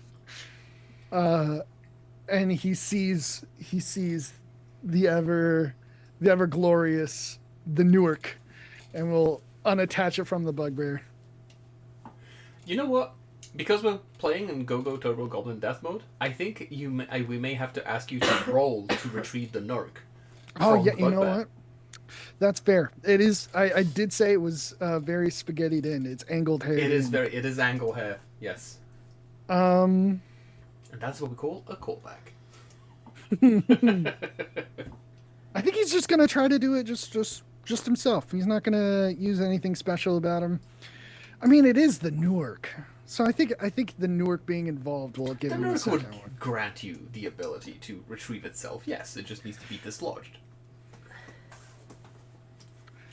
Yeah, I just wanted to say that's a nice 6 and a solid 5. Ooh, very good. A nice 6 and a solid 5. That is 3 successes. Because a 6 now counts as 2 successes and a 5 counts as 1. That leaves us with 2 successes on the stage of infiltration. Please tell us. Please set the scene. Set up how you are making this go so much better for everyone. So he unspools it from the bugbear, but it kind of combs him. So it combs George and very much keeps him in a calm demeanor, as if like brushing a horse almost. So George will stay calm for a little while, and hopefully he'll be more inclined to take us to the most direct, safest route to our next destination. Does our resident animal speaker have anything to say as you see George being combed and the Nurk being extracted? It's like, wow, George, you're looking awesome. This is great. It's like there's a full like spotlight coming down and like George just like shaking fur, and it just like there's like glitter and sparkles coming off the fur as it's just like catching the light gloriously. It's like Rar. Yeah. Can you get us close to the place that we want to go, and then you should probably go and have a coffee break. Tell him to wait in the lobby. Yeah, you could wait in the lobby. Because there was like I saw a coffee shop down in the lobby. Is it good coffee there? George will sort of look at you and just go like, Do they have any tea? it's free. Yeah. George speaks. Well, He's been able to speak the whole time.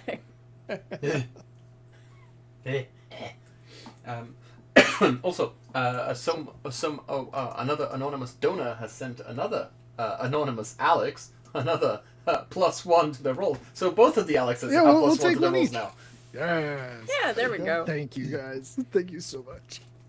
Which means that yes, who would like to go? We have 26 minutes left on Go-Go Turbo Death Mode. So please let's get some rolls. All right. I think... is George going to be taking do I need to roll for George to take us near the? If you're trying to convince George to take us nearer to the location, absolutely. That's what I am. Yeah. So okay. There's no penalties, no changes. Okay, well, Jank dies, but there's 2 successes. So a 1 and 2 5s. Hey, we take it. We take those out here. So it's like. So that is going to complete the infiltration stage. Please tell us how you get us to the right location, but also die in the process. Well, it's as I'm kind of assuming that as George decides to take him, that the concussion still is there, and Jenks, even though he's got the fuzzy butt and the Velcro, or the strap of riding, it's not the other thing. He comes loose and accidentally gets stomped by George as he's running along, and he's small enough George doesn't even notice. He's just left in the dust. Alas, Jack, we knew thee well. And also, we got another donation for another +1. to one of the Alexes. So we're back to where we started. So I think I have This 2 feels like a plus meme 1s, now. and Alex has 1 plus 1 to use on a roll. Thanks, guys. By the way, it really does help. It does. It doesn't look like it, but it really does. Look, it helps the fundraising that we're doing. It may not help the goblins that are playing through, but it really helps the fundraiser. So yes, okay. Phoenix, you were going to suggest something as you see Jank ungloriously trampled by George, just galloping down the corridor, taking us closer to the thing.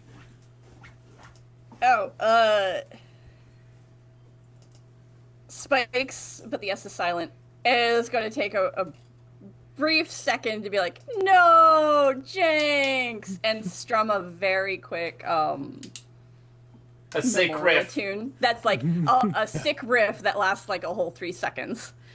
And then onward! We need to follow that bugbear. Fully imagining George, no longer riding George. George is just like bounding away, and we're just like trying to keep up with tiny little legs. But we are now on reminder stage 2 of the stealing task, which is locating and disarming traps, alarms, and bypassing security measures. Now that we have located where each of them are, obviously. Clearly. Yep. Yes. Just, this is Spikes, but the S is silent. Just plowing through, not even noticing if there are any alarms or traps. Well, hopefully the Yes! volume. Please, Hopefully please. Oh, sorry. Go on. hopefully the volume of this absolute banger track is gonna somehow just mess with some of the electromagnetic fields in the area. Just like playing the guitar directly onto the speakers, just to like blow them out. They're triggering the laser beams. Or they step on the one panel the bugbear managed to miss, but they step on the one floor tile. That's Give us a roll, sensitive to Phoenix. pressure. Let's find out what happens. Okay, awesome. Do I get any bonuses because of the lovely little song that I just did? That you get your extra die from it. Yay. Okay. So, one for existing, one for singing. And then one more for the guitar, right? The guitar is Oh, your great. is your My relic. broken guitar. It's your All right. your heirloom. Cool. Okay. So, I got a 6, a 4, and a 2. Ooh, okay. So you take an injury. Is this your second injury? For Spikes, with the S is silent? No, that's his A first injury injury for Spikes, and yes, it's silent. Yeah. But it is also 2 successes on this one, as we have a 6. Yeah. And what is the third result? You said that was a 6, a 4, and a 2. a 4. So something good.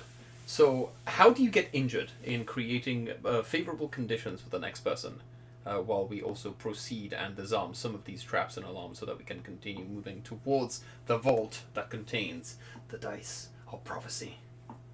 The prophecy. Definitely. I'm picturing when they step on that little sensor plate, they actually trip, and they fall in such a way that That's they. why it's called the tripwire. Oh, the tripwire. Okay. Yes. And they fall, and I don't know. They're gonna break something. Something's broken. The weight of the In goblin honor- isn't enough to actually trigger the plate to go down, but the tripping over just gets the goblin toe stuck in the crack where the plate would move, and it just catches it in a way that it doesn't go off, but it gets stuck. Which is almost exactly what happened to me last summer when I broke my ankle, because I managed to get my foot stuck just a little bit, just enough that I went the wrong way. Oof. So same thing, goblin foot, because Spikes doesn't have any kind of shoes. They're just running around barefoot. They're But yes, it's long goblin toes got stuck in the plate. Okay, Steve, Alex, myself, yes, So this is where Hank makes his appearance. of course. He's Hank. he's He's a sneaky goblin. That's his defining feature. So he's actually been with them the whole time, just nobody noticed him.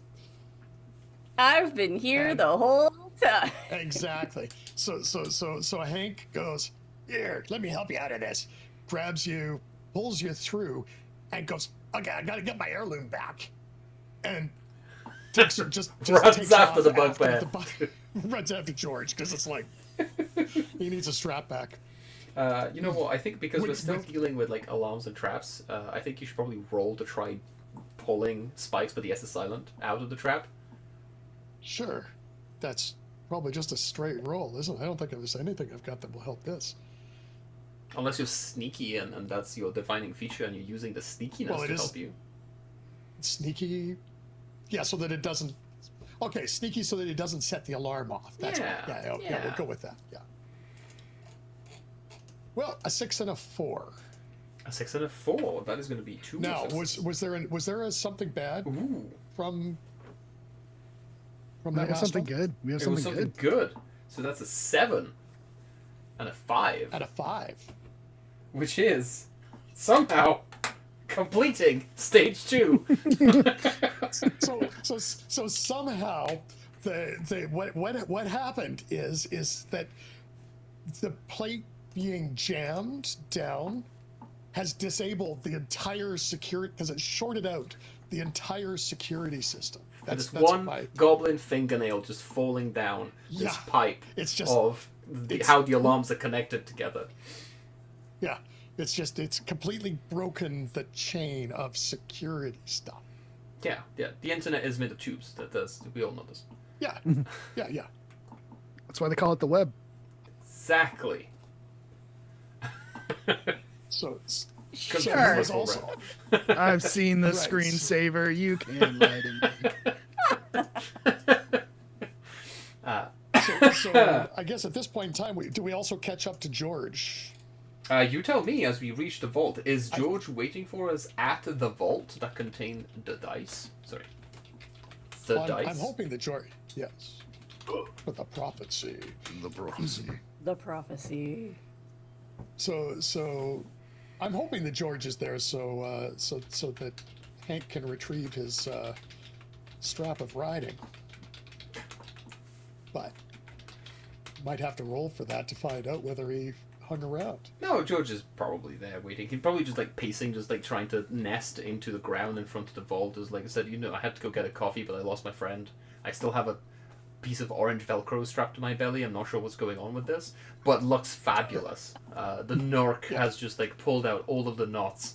It looks like an Afghan bugbear right now. It has like the full luscious hair. It is. So it's like George.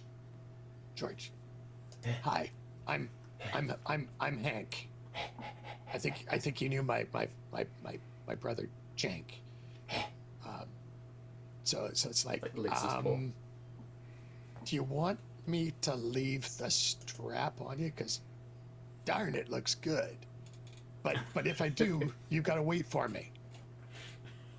Will you wait for me? Please roll for this one. Please roll for this one. You can take the extra from the strap and the extra from the animal friend. Okay, here we go. Well, we have a success. We have a 5, a 3, and a 1. So Hank dies. Hi, I'm the replacement. Yeah. So I'm taking it that with the 5, George basically agrees to stay. Mm-hmm. Something bad happens, and he dies. I'm not sure what the bad thing is. I feel like maybe... Oh, yes, Phoenix. I have an idea. Trying to pull off the orange strap because it's Velcro has like clung to his fur, and so trying to take it off is just incredibly painful, like waxing, and it makes George really just like Smack.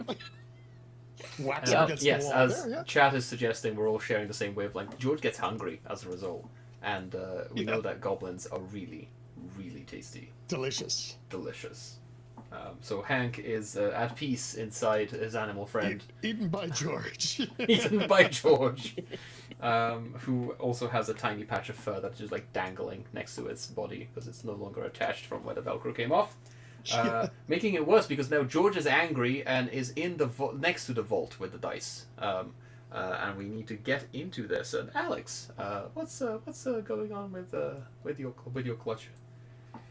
Yeah, so Chew, after retrieving the Newark and having this beast calm for but a brief moment, be like, all right, George, look, I need you to, you look very calm and not super angry right now. We need you to open that door. Yeah, see, I know goblins are delicious. I heard the Finky ate his own fingers. Like, I would do it too, but that's like too far. Anyway, so I'm gonna need you to get in there and unlock the vault door. And this is gonna be nothing. Like, this is just gonna be me. A single roll. You do have +1. Yes, here we go. +1 and a -1 because there's something bad. Yeah. Oh, flat 3. That's Something a flat 3. bad. Something bad. It just keeps getting worse. Completely ignores anything I'm saying, knowing that I'm not the charismatic one of this group. George will just look to me. You're next. Oh, all right. Yeah, no, I don't like that. All right, that's bad. Yep. Goblins are very delicious, but also very small. It's like having a snack. It's like it's an edamame situation. It's like you can't just have one. You have one, and you have I'll just pop another. I'll just pop another. And it's just like, and then George is like full on, just like it's full locked in, slobbering. It's like there's a bit of Hank just still sticking out of his mouth, but is now ready to go for Chew. Yeah. Dropsy, maybe you can soothe this animal's pain. What? And then trips into the scene, falls under. George is like, I can, I'm just gonna, hey, I'm a goblin and I'm okay. I eat all night and I eat all, wait, no, that's not me.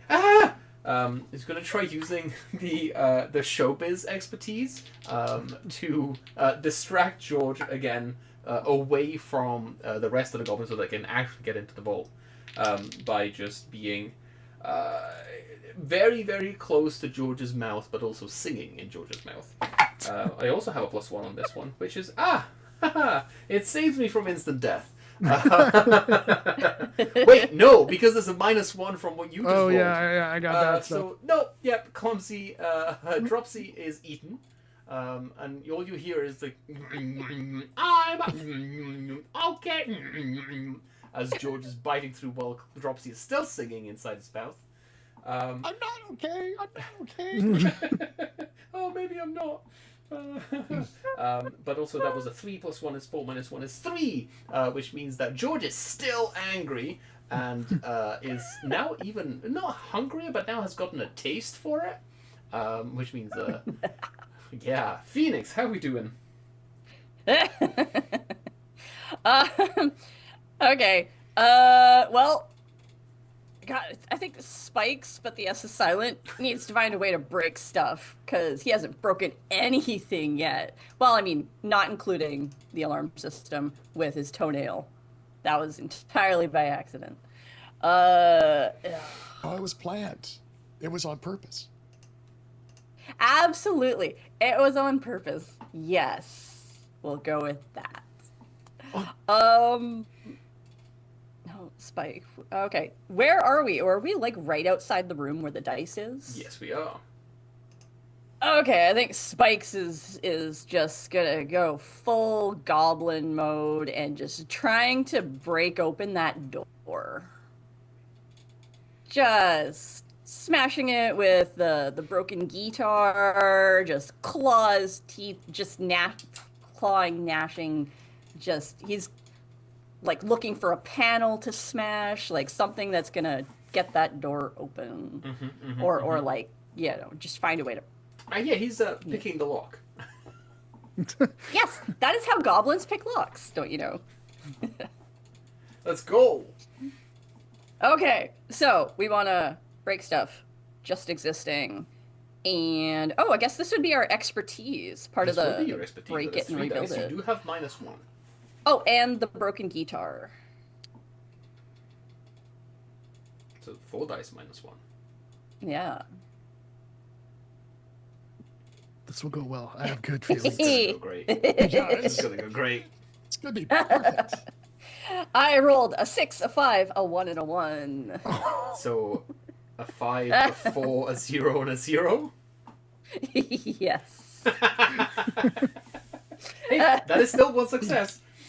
He dies twice. Dies so hard. Okay, please But tell that us feels how. like that feels like it could be a movie. Yeah. Maybe a Christmas movie.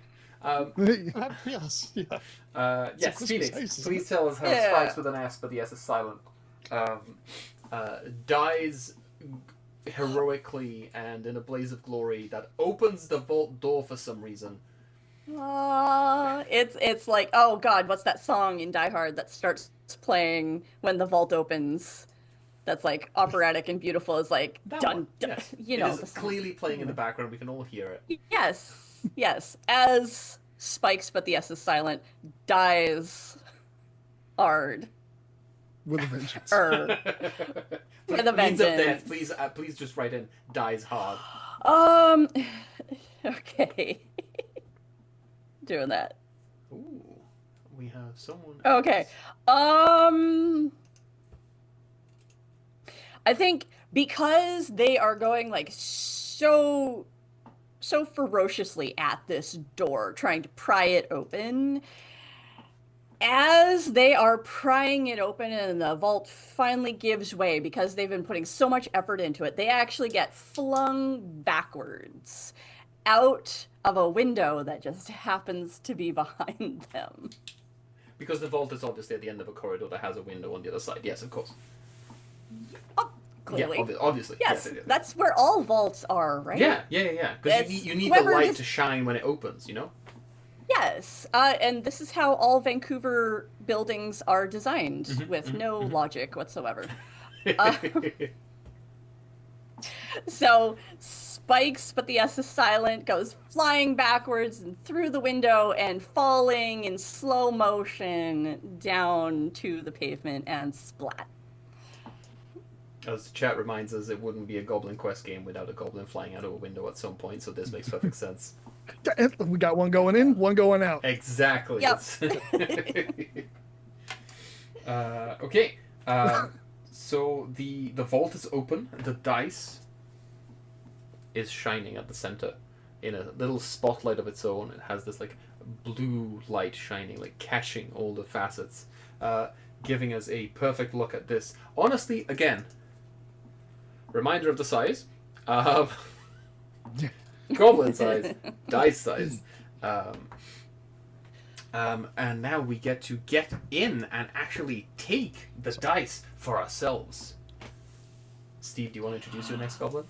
Well, so walking in with a cup of coffee, going, wow,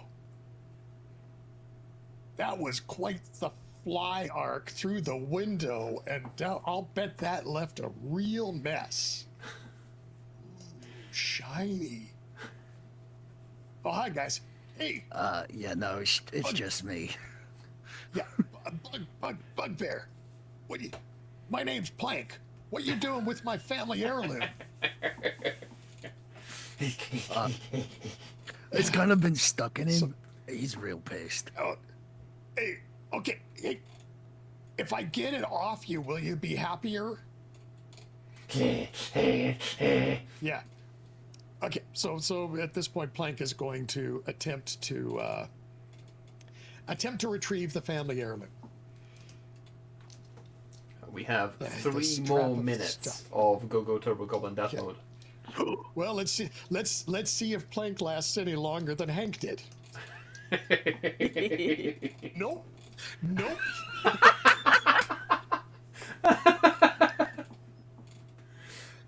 No, this is entertaining because 2 2s and a 1.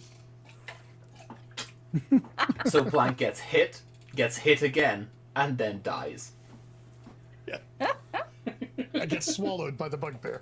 Yep. All right. I gotta get in on this. All right. Do you mean getting in on the bugbear? Says a loud goblin voice from down the corridor as wah of the Tubby Tellies starts like running in, giant mouth blaring out like a megaphone. Go ahead. Yeah. All right. Well, you stick with George. I'm gonna get the big rock, and I'm going to do everything in my power to make sure that the pedestal it's on is not trapped by eating it. So he's going to eat the pedestal. It's that video of the guy piling up the Oreos Yeah. and then just going, ah. Yeah. All right, here we go. That's 3. 664. 664. That is double. 1, 2, 3, 4. That is all the successes needed to complete the stage.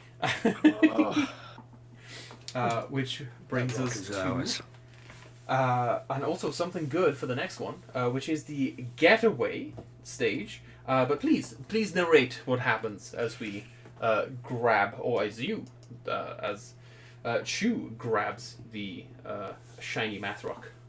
So he eats the pedestal from the bottom, just 2 bites through the bottom, swallows the rest, and then between the top teeth and his bottom lip, he'll just hold the shiny math rock and just walk it down because he's scared that this is magical and will hurt him. And he walks it towards the bugbear, and he makes it to the end. I have a feeling that the scene is a montage of riding the bugbear out of the window onto the street. It is unclear as to whether we are riding the bugbear, we are being chased by a bugbear, or we are chasing the bugbear, but all of us end up on the street outside of the building at the beginning of the next scene, on the floor, as the bugbear may or may not be collaborating and cooperating in this, but we are all out there. Our next task is the getaway, but it is also we have to relocate the getaway vehicle. We do have a bugbear that could act as a getaway vehicle. He's been helpful so far, other than, you know, all the friends that he's eaten so far as well. Yeah. I was going to Yeah, say, exactly. if they're launching themselves out the window, because I do have a new goblin to introduce. Yes. Does the bugbear land? Can I roll to not get squished? As I Please assume do. my new goblin is outside the building. One more minute on the Go Turbo Goblin Death Boat, please. Last roll that may be affected by that. Okay. I think at this point, the broken guitar, I assume, they're picking up the broken guitar. And then for existing, and you know what, I'm gonna use Johnny, who has high energy. So use that high energy to like be hyper alert and like move out of the way. So 3 dice. Here we go. I got a 2, a 1, and a 4. Whee! Splat. It's the initial splat is actually not what kills you. It's the secondary splat, which is George landing on top of you, that fully takes you out. It's like splat, bounce, splat. Okay, please, So- please keep describing the scene as the guitar. Obviously, the guitar makes like a broken guitar Yeah. can only make a more broken guitar sound the more it gets broken. So it just like Yes. on the ground. But please, Exactly, please that narrate the sound rest of the exactly. scene for me. All right. No, I think okay. So Johnny is the goblin with the bright green hair and the unnerving teeth. They're outside the building, you know, waiting for everybody to do the getaway. And they see the guitar and their fallen fellow clutch member from the dead Kennys splat on the ground, and they pick up the broken guitar, and they're so distracted by this family heirloom, don't even notice that there is a bugbear hurtling toward them at incredible speed and just lands on him.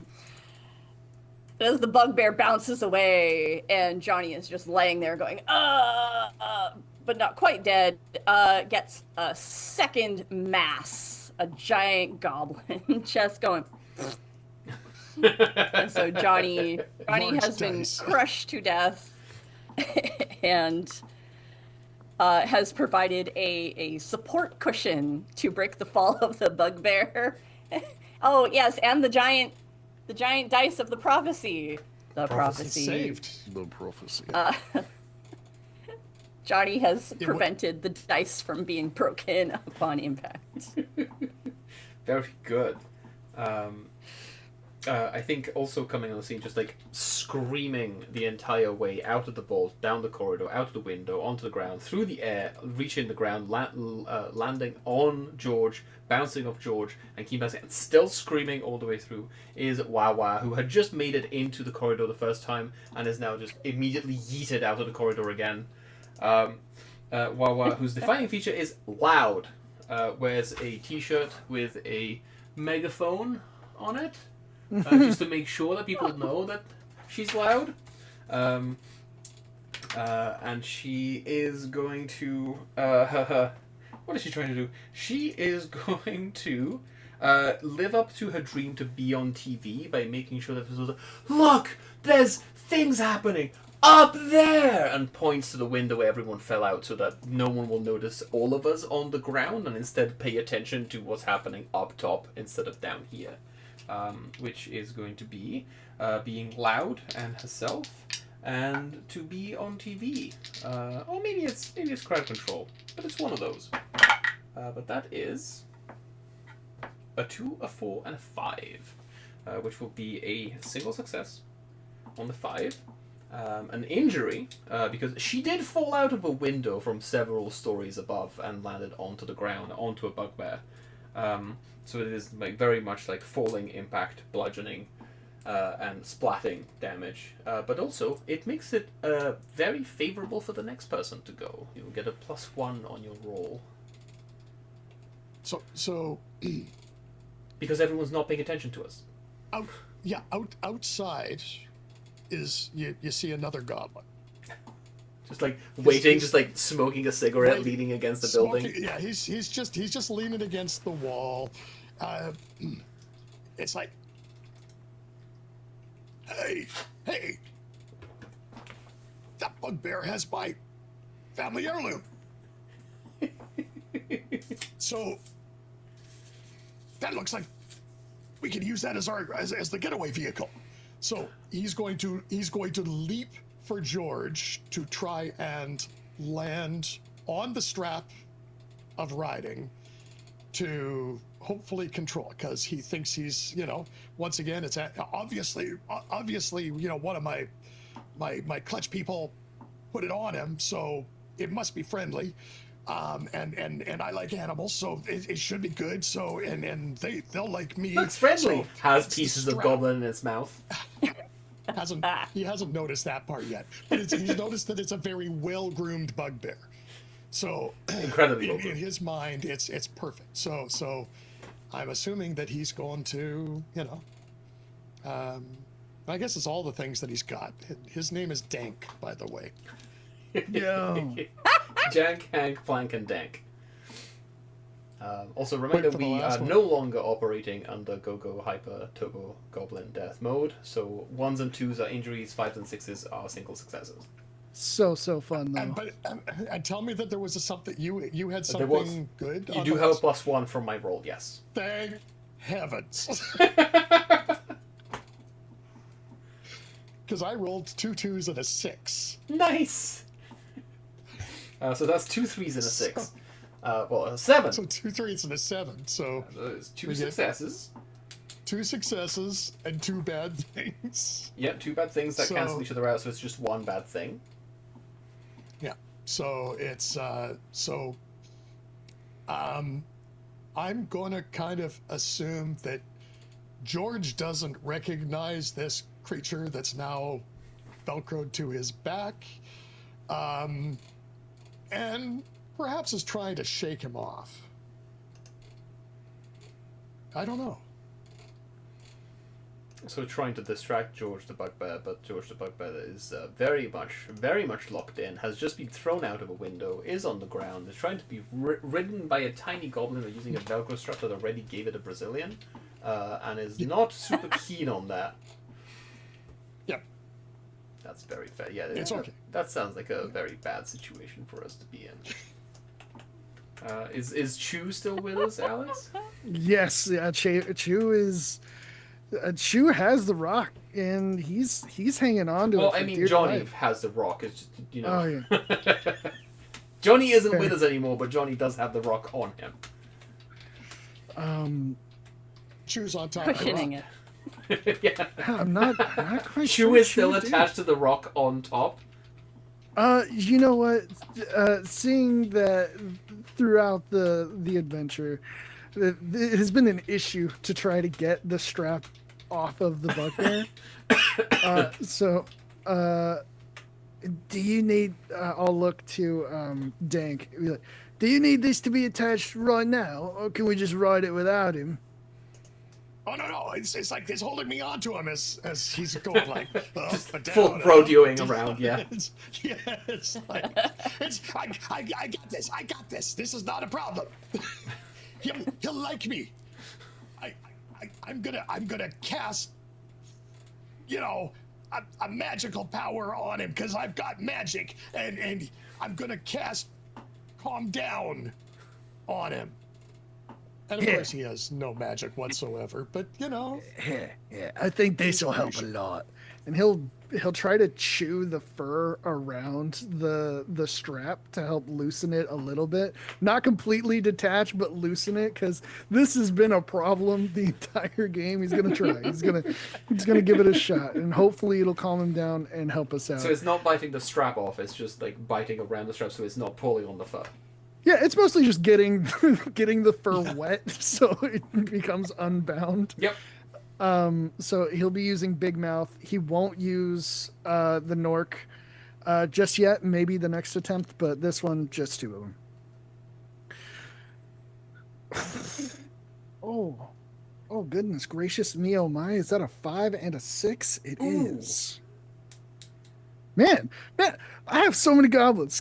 Kill me. So wait, a 5 and a 6? Was that 2 dice or 3? Those two.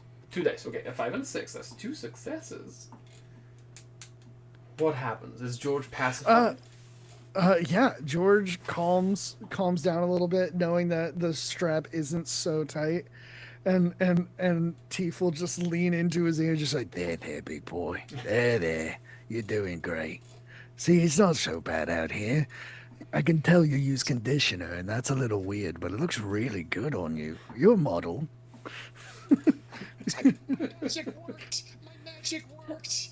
It's calm now. Yeah, you can tell this bugbear uses Neutrogena. It's wild. I think Lada's like, what? Neutrogena? That's my cousin! You know her! I think it is Wawa. Actually, no, Phoenix. We had Johnny show up, but also Johnny showed up immediately and died. Would you like to bring in your next one? The next one is gonna be Jet. So Jet Is this wearing your fourth one? this is the fourth one. So I have two left. I have Jet and I have Kenneth. Oh, I'm on my fourth one too. It's like. So what I'm hearing is we should gang up on Alex. yes, please. Yes. Take me out. You won't. My rock. I'm gonna give the rock. A betrayal. I'm gonna take all the credit. I think Jet kind of strolls up and is just like looking everybody like, what are you all doing? And walks up and tries to just take the giant dice and is like, you can't be trusted to take this to the elders. I'm gonna do it. So, goblin on goblin violence erupts in the streets. Oh my gosh. So what are you adding to So- this roll? What are we getting?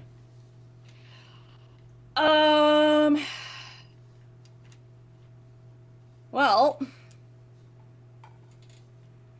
I think just Jet's defining feature is their sheer disillusion, like their distaste and dislike of everything that isn't their clutch. Spite. They operate on spite. Yes, Yeah. there we go. Spite. Perfect. So It was supposed to be spit, but goblins can't spell. yes, exactly. So spite existing, not breaking it.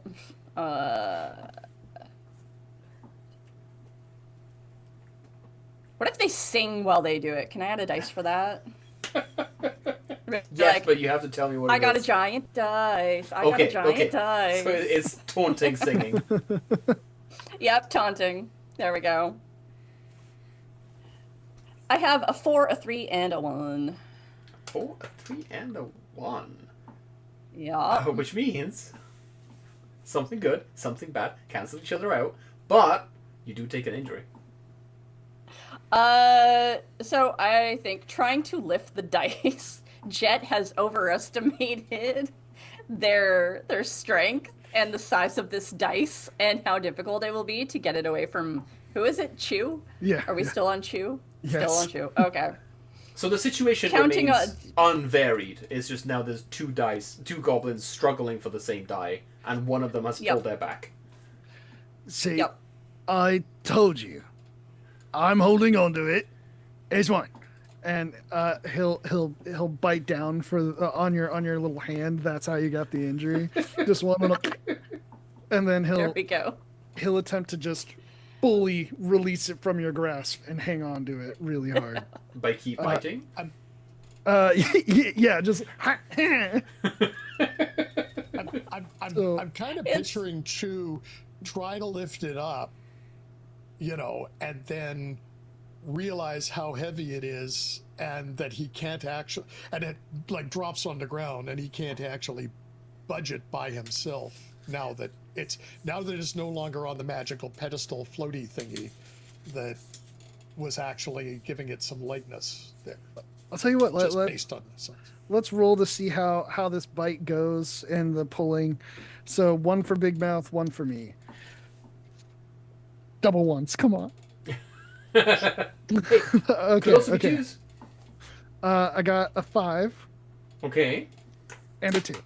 So how do you how would he does get it away from you, but you give him a good solid bonk however you wish, Phoenix. Oh, Jet's gonna kick him in the shin. Yeah, they're both struggling with this dice, and Jet's just gonna, like, you bit Jet's hand, Jet's gonna kick you in the shin. It's a mess of a tussle.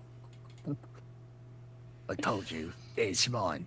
It is very heavy, and so he is just gonna rest it on George's back and just while we're still moving, just hold it there. Joan Jett versus Jason Statham in an all-out brawl. Look, I don't know about you. I'm the transporter.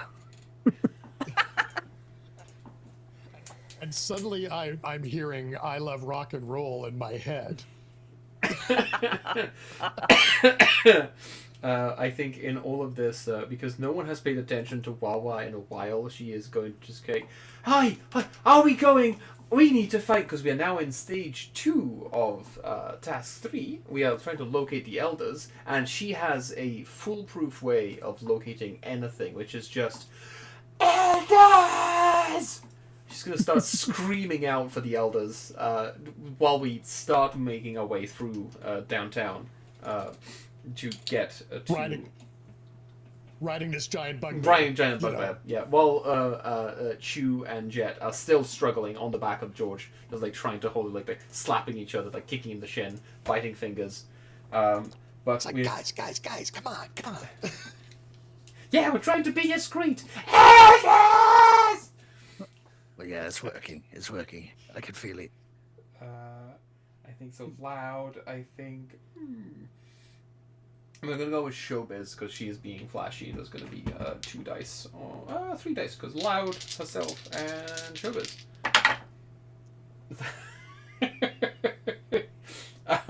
You know what? I am going to use my last +1 that I had stored to bump that up to a 2, a 3, and a 4. Which means that she is going to, unfortunately... okay, no. What happens is, as running through the streets on the back of Bugbear, with the 2 of you fighting at the back, with... is it Dank is currently active, Steve? Yep. Dank just trying to calm everyone down.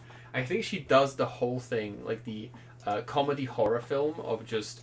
As she's screaming, she turns around and says, I am going to... And a lamppost just comes screaming out of midfield and just like, fwang! Just completely takes her out. Full several backflips. And she is gone. Is she dead? We don't know. She just hits a home run out of the downtown core and heads out of the story for the next one to come in. And we will introduce the next one as soon as that goes through. But that is no successes, and because it's a 3 and a 4, there is also no bonus added to the next one. But that is the end of all of my donations, which means that someone else gets to go. And chat, hey, chat, give us some more hyper turbo goblin death, please. Yeah, I'm Great. still sitting on my second Yeah, goblin. we need to kill some goblins here. It's not called Goblin Live. The it's called... game has become Kill Chew. Yeah, we don't. We don't roll live. We roll die, right? Anyway, So, guys, I've got this. I'm gonna cast invisibility on us. Nobody will see us. So, as per usual, since he has 0 magic, it's like. Yeah, because goblins can't spell. Nobody can see us. You just put a giant blanket over us while we're going through downtown. George can no longer see where he's going and runs into a wall. I mean, the first attempt of invisibility spells in Goblindom was just like putting hands over your eyes, and then realize that actually other people can still see you. So, like, if you cover all the goblins, then no one can see you. Exactly. Yeah. So please, Steve, if you would like to tell us what it is that you're rolling, as you try. I guess probably succeed at well, running it's into a wall, actually. Well, it's. Well, I guess the question is whether or not George runs into the wall. So it's like it's a defining feature. So I'll take, so 1 for Dank and 1 for his defining feature. I mean, theoretically, I guess I could go we're doing it while riding the Bugbear, which would give. So I could do 4. That would be suicidal. It's a flat roll. Oh, it is a flat roll. It's a flat roll, isn't it? Let's see if I can kill another goblin. Yes, I succeeded in killing another goblin. However, I got a 5, a 3, a 2, and a 1. Okay, that is 2 injuries, a success, and something bad. So that's, I feel that the something bad is George running into a wall and knocking himself cold. That's very fair.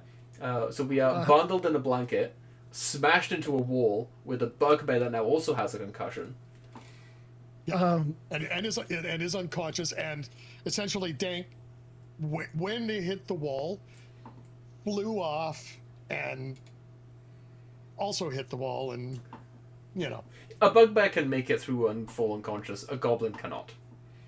Yeah, exactly. It's it's another splatted goblin on a wall. seems to be a theme.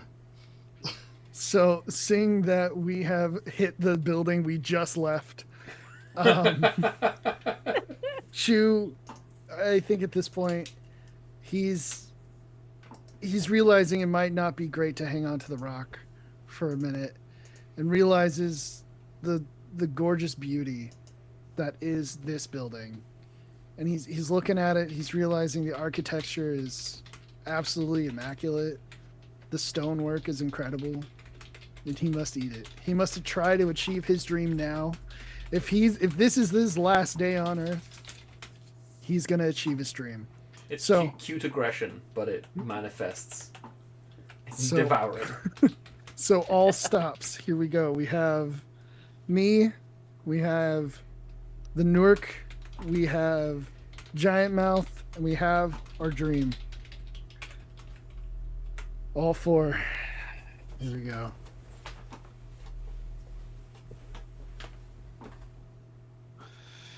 And well, that's one. Okay, and this is all at minus. So -1 for It the bad is all stuff. -1.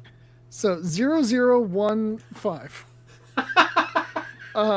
And if you'll allow me, Jet, Yes. I would like to kill 2 goblins in this moment. That way I can also move to my 4th goblin. Come on, I'm on my 5th.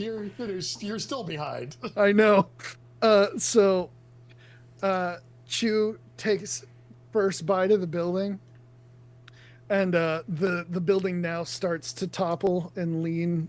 This is the and it'll just crumple him under the weight of this absolutely destroyed inside of the building. Has now killed him. And then as the building's falling, the good thing is everybody's headed in the right direction towards camp, but it's the Prometheus run where all the goblins are running in the same direction as the building's falling. And at the end, One of us has healed for some reason. you see Loud. Oh, come on. Do the thing. Hold on. I think it works if I do this. Yeah. Yay! There's Oh, wow. Loud. He has parts of his ears chewed on. And he's called Loud because he can't hear. And because he can't hear that this building is coming, he just sees a bugbear run by. And sure enough, he's like, oh, these guys are freaks. And then gets absolutely mauled by a building. All I'm imagining is the that TikTok reel thing of like someone going like we're running in the alpha pack like and our eyes meet and it's just like someone just like doing this on one side of the camera and just like you guys are freaking. Incredible. So you are on your 4th goblin now? Yes, finally. We're activating your 4th goblin. I am activating my 4th goblin. What are Phoenix? What is your clutch doing? Who's your active clutch? Now that we have run into a building, Jet. a building is running into us. Jet. Okay. Oh, Jet. I think Jet with the because Chew has relinquished the dice. And Yes, relinquished. Relinquished the dice. Jet, I think, has climbed up on the dice and is riding it like you know what, when you see log rollers getting the like log to roll down the river, and so Jet is like walking backwards on it to get it to roll forwards to move it like down the street away from the building as it is slowly falling. It is the slowest fall this building. It makes no sense for us to be running in the same direction as the building is falling, and yet it is just like And every yet time we it are. just increases like decreases the angle. It just squishes another goblin, and we just keep going and just keep going. But No, we could just. It would be the smart thing to do to just run to the side. But no, goblins aren't smart. Why would we do that? Goblins are questing. But Yeah. also to answer chat, the heirloom for the Tubby Tellies is the Dawn Child, which is a little bottle cap with a smiley face on it. So yes, Phoenix. What are you lining up to roll on this one? Okay, so it's one for existing, but I think Jet is singing a victory song with the broken guitar that they pulled off of Johnny. While running under the building? While running under the building. Look, While Jet is a rolling on top of the- superstar, okay? while rolling on top of the dice.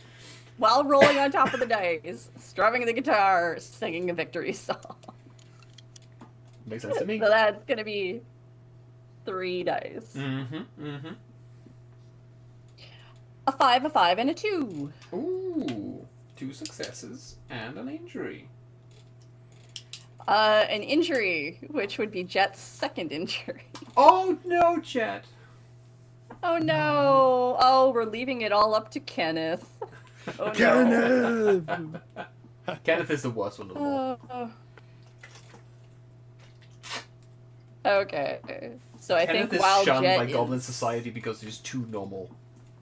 Oh, yeah, no, so I don't know if you'll remember from earlier my little drawing here, but The polo because shirt? I found it interesting that Steve mentioned that all of his goblins have blue dice. So I did this with pencil crayon. I actually did give Steve Blue eyes. or sorry, Kenneth blue Kenneth, dice, blue eyes. blue eyes. Sorry. Ooh. Words are hard. He's secretly part of my clutch. Yeah, and that's actually his thing is that he is unnerving. It's a clutch to fudge. So, yes. So we'll get into that after Jet's wonderful performative death. I do like a lot of your clutch just keeps dying as they are playing music. It is like just the blaze of glory of that final just like swan dive as the final chord strikes. Yep. It's a rock star death. Oh, I can't wait for the After Death album to come out from you guys. It's going to be great. Our posthumous album. It's just 45 demo songs. Yep. All right. So, how does Jet die? Well, I mean, they're balanced very precariously on this giant dice. But I think at some point they probably in their like final chord of the song, they strum and raise their arm in the air triumphantly, and that causes them to lose their balance, and the dice just takes off and they fall off and are subsequently crushed by the building. Yes, the dice is just launched. Dice being launched through the sky, through the air, as Steve, who is your currently active goblin in your clutch? So my last goblin is Kank. He smells delicious. Oh, You know, no. but fortunately George is unconscious. But he notices that his family strap of riding is attached to this bugbear because he was chasing along. So he stops to retrieve the strap of riding. Well, the building is falling in this general direction. You gotta save the heirloom. Of course, the heirloom it's been in our family for at least 25 minutes. Exactly. So maybe an hour. No, surely not. No one was alive back then. So it's now the question is, it's a different building did we run into the same building? Yeah, We that's ran what, back into the same building, yes. yeah, we I'll- did I'll- the I'll block. remind The everyone that building might actually be falling. Yeah. our current task is to locate the elders. I feel like we're kind of approaching it in the way that the elders are gonna find us inevitably because of the mess that we're making, but that is what we're currently trying to achieve. Yeah. So, but he's distracted. He wants his heirloom back. So, it's like, so I guess I will roll to see if I can get my heirloom back. We have 3 successes And not left on this die. stage. How many left on We this have one? 3 left on this stage. Okay. Well, a 6 and a 1. 6 and a 1. That is 1 success and an injury. Yep. So, yeah. So he succeeds in getting the strap off and starts running after down the street after the rolling, magic, The math dice rock. because it's the math rock because it's important, and he remembers something that he was supposed to get that, or they were all supposed to get that. So he's chasing it, and and what he doesn't notice is that the building is still falling around and there's pieces falling off the building, and he gets hit by. Actually, no. He just gets missed by a large chunk of it, but he trips over it and does like a, couple of barrel rolls, scratches himself up badly, and then is back on his feet chasing after it again. But he's running. He's hobbling a bit now because it hurts, and it hurt his foot where he tripped. Might be broken. Not sure. I think falling out of the same building on the chunk of building that missed Kank.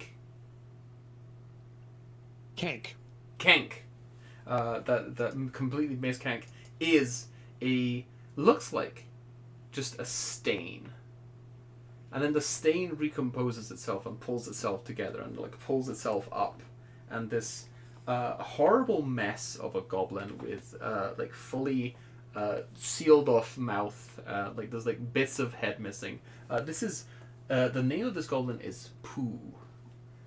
The defining feature is you don't ask. You don't want to know. You don't ask questions you don't want answers to. But this thing just pulls itself back out and looks around and sees the die and just starts legging it, just going after the dice, trying to grab it, clinging onto it, almost like it has those the sticky hands that used to come in chip packets that you fling them at the wall and they would cling on, and just throws his hands over and just pulls himself closer to it, while also trying to pulls out an iGob, which is just a small portable device that can call the elders if needed in an emergency, and just presses the one button to locate the elders, see if we can get them closer to bring them over here if nothing else. But in this one there is no. I think it's just going to be a. I think there is going to be. They have finally retrieved the heirloom of the Dawn Child. Is going to be. Ooh, okay, retcon. On the back of the Dawn Child is the button that will summon the elders, and that is what he is using for this. So this is going to be 2 dice. It's your life alert. It's a life alert, yeah. That is a 4 and a 2, which is an injury, which makes sense because he keeps extending himself and retracting himself and extending himself and retracting himself. Goblin life alert. But also something good. I think the propulsion of attaching itself to the dice and then ramming it into full speed will just propel the dice even further and getting us closer to getting back to our home base. While maybe not locating the elders, it's getting us closer to a place where they can actually find us to do so. But there is a strange scent of rot and decay following as this goblin thing just flings itself over.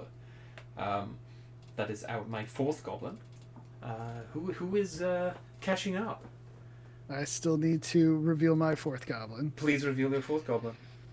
So seeing these goblins running down the street, one with a strap, one with the wildest looking sticky hands, he's gonna continue. He's gonna be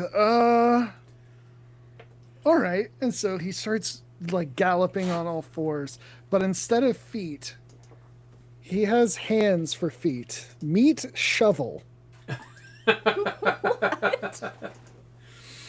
It's a terrible, terrible picture, but Shovel has hands for feet, and it's just more to eat with. So he's going to dive for this rock, and he goes, well, we need to get this to the elders, man. And then drop down, and he'll try to stop the momentum of it. Using just one. We'll see how this goes.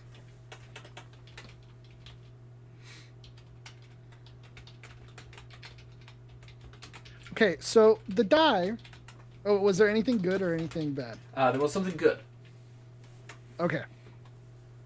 So the math rock lands on a 2 and not a 1 whenever we hit the ground, And sure enough, coming out of the die, just this magical spinning, sparkling, swirling magic comes out of it, and just a dagger right in the back, just right through the spine. Just Oh, okay. All right. Don't roll this. This looks bad. I'm gonna. Hey guys, get in on this.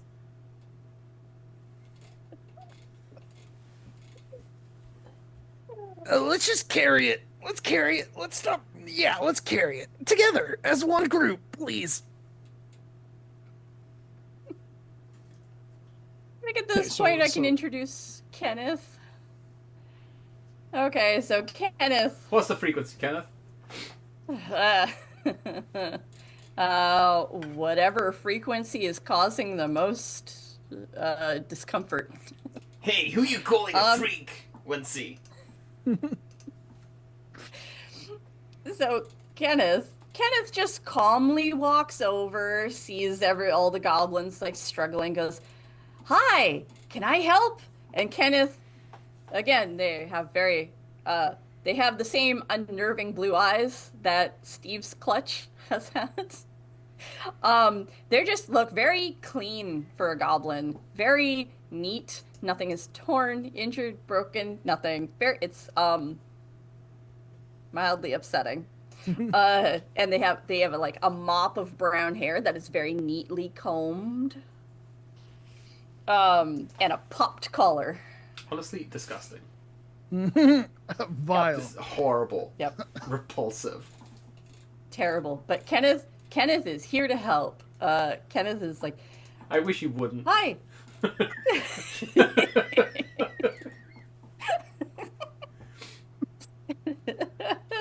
It's like, can I help? Please don't. I mean, look at. They're still goblin. Come on, we're all goblins here. Have you seen him? I know he's very clean. I think Pooh is just like still clinging onto the die that has rolled over. It just like slicks off and just like looks over and just like tilts the head round and just goes. Can't by this point catches up and is like, "You got weird eyes."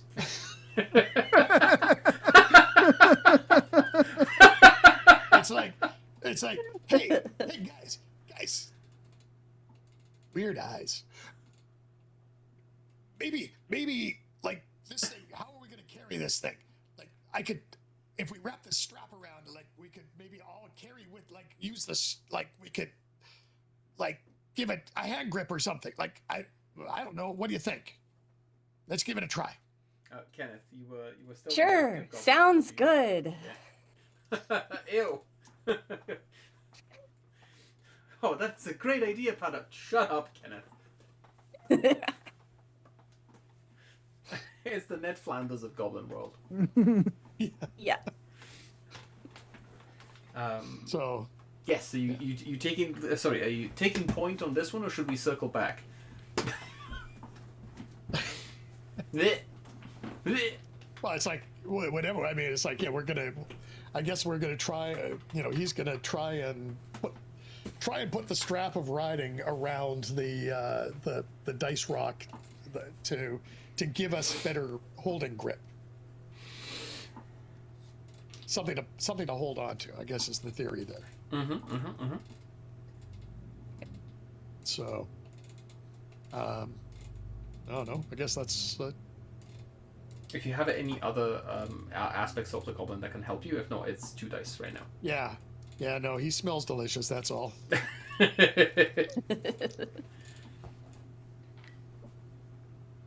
A 5 and a 3.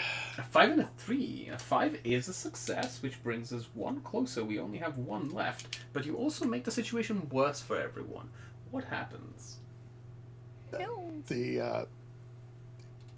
He thinks that he's got it nicely strapped around, but he doesn't.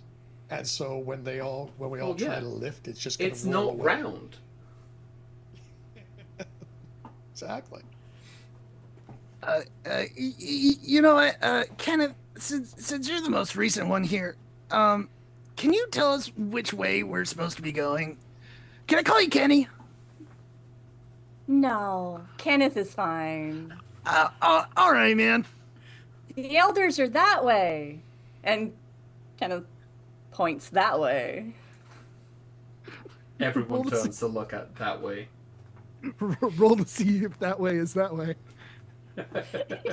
Let's get us there. You're so charming. Kenneth, you're so charming. Can I use unnerving for that? Yeah, I think everyone would listen to you in this moment. Everyone turns to look at where you're pointing. Even if it's just not to look at you, Okay. it's just to look in somewhere else. Okay. All right. So I'm just rolling 2 dice for this. Ooh, a 5 and a 4. Ooh. But we had a minus, so that's a 4 and a 3, which cancel each other a 4 out. and a Everything 3. remains exactly the same, but there's a moment where you are pointing, everyone turns to look away from you to look in the direction that you're pointing in, and then turns around back to look at you and goes, ah! And no progress is made. That's the Kenneth effect. So charming, so unnerving. It's like very uncanny valley, which is you. Is right next to the dumpster valley that the goblins come from. Yes. So It's like, well, this way's downhill. It's a lot easier to roll this thing downhill. So why don't we just keep going downhill? It's probably where the elders are. I think Pooh is going to detach the hand from the die, just turn around, go over to Kenneth, and just like ruffle the hair. And there's a strange scent that comes from when Pooh does this to your hair. But also then we'll go back towards the die and just start push it downhill. So it's easier to roll, and it's just like full brute force of this, 1.5 feet tall creature pushing into this thing, and you can see that like there's bits of the legs that start dripping off the goblin. But this one is going to be, I think it's going to be just a single die. It's going to be with the blessing of the Dawnchild again. Going to take out the heirloom. And just like now frantically mashing that button, just the elders still haven't showed up, and it's just like if I keep pressing, it's gonna work. But we have no bonuses, no negatives right now. That is okay. That is a 4, which is something good, which will give a +1 to the next person rolling. But is also a 2, which is the second injury to Pooh. And I think what happens is that as Pooh is mashing that button, has one hand still attached to the die and is pushing it, the die starts rolling over, and because Pooh is a little sticky, just gets fully caught up and starts snowballing down the hill, becoming just a smear, a skid mark, if you will, down the main road. And that is the unfortunately the end. King. So Kang's chasing after the. Come on, guys, we gotta get this back. What is that smell? Somewhere in Goblin Heaven is just a.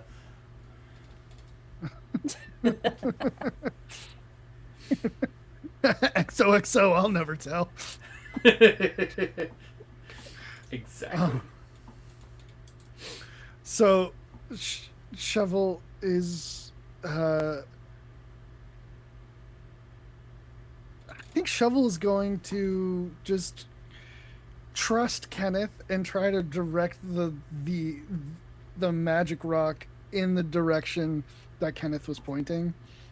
So we only have one success left on this particular stage.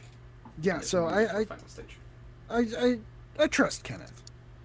So it's just gonna be You. What's wrong with you? I think what he's gonna do is he's gonna use the Nork to start digging a trench in front of it as it's rolling to help it just keep rolling, so they don't have to actually touch it, because the last time he touched it, he got stabbed. No, chat. Stop defending Kenneth, chat.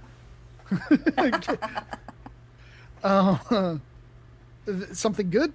I forgot. What? Yes, you do have +1 on this. Okay.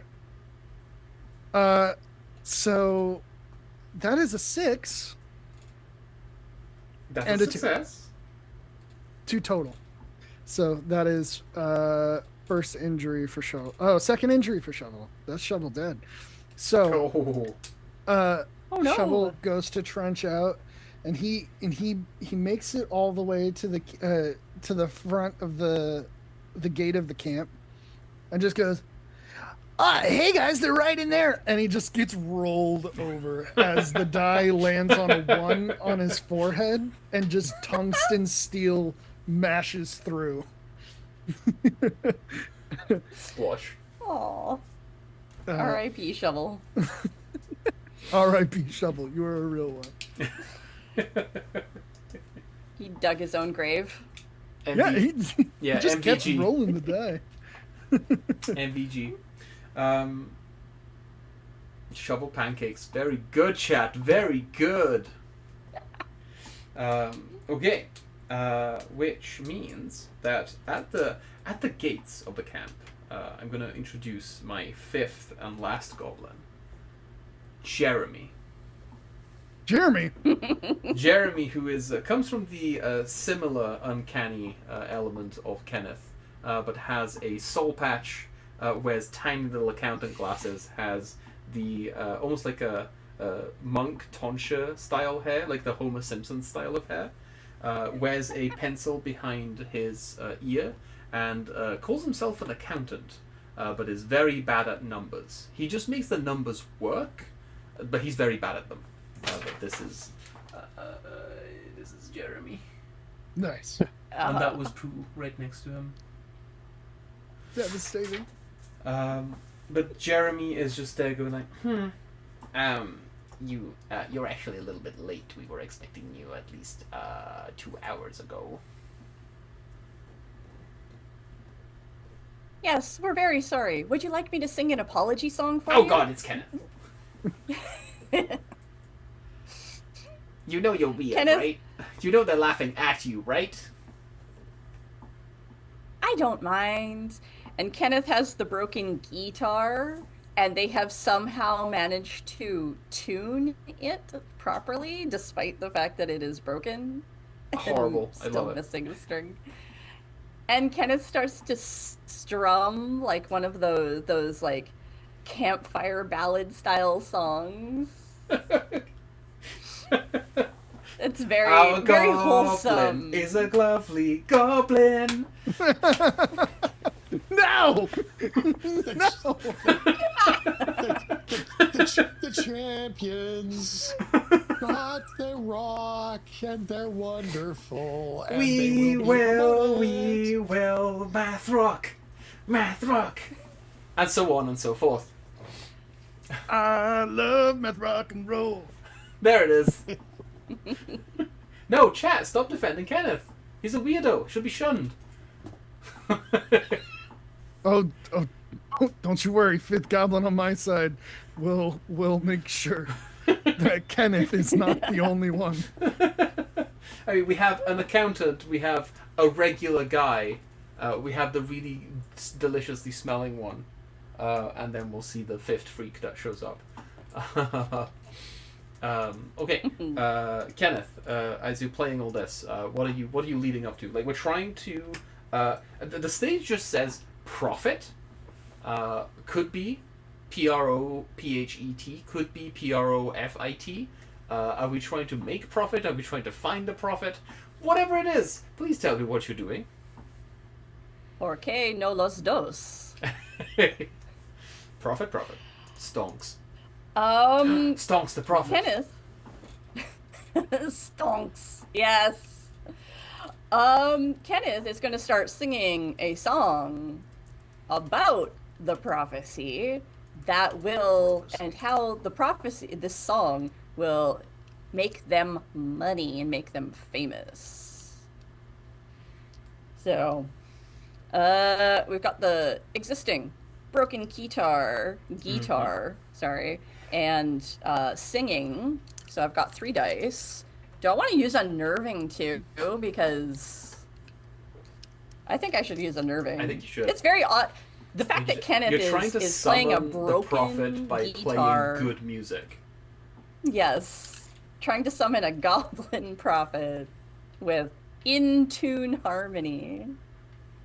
Yeah. So that's 4. Okay, 4 dice. Here we go. Okay. A 4, a 3, a 2, and a 1. Kenneth is struck down by the arrival of the prophet. 4, 3, 2, 1. It's a countdown. It's the final countdown, just like they always sung about. Very good. Very good. So how is Kenneth struck down? Because the something good and something bad cancel each other out. So you can describe something good as something bad happening. It just won't have a mechanical effect on the next person. But Kenneth will be out of the narrative. Your clutch will be out of the narrative. So you can embody a friendly NPC, which could be an elder. It could be the prophet, stonks themselves. Entirely up to you. But yes, narrate the end of your clutch, and then we'll see what happens. Oh my gosh. Okay, so Kenneth is strumming, and the dice starts to glow, and just a giant finger comes down from the sky and squashes Kenneth. Not just this once. This is a plug for the Monty Python RPG playing tonight at 9 p.m. On this same channel. And just squashes him multiple times. Just like... Taken out by Gob itself. Thank you, chat. Yes.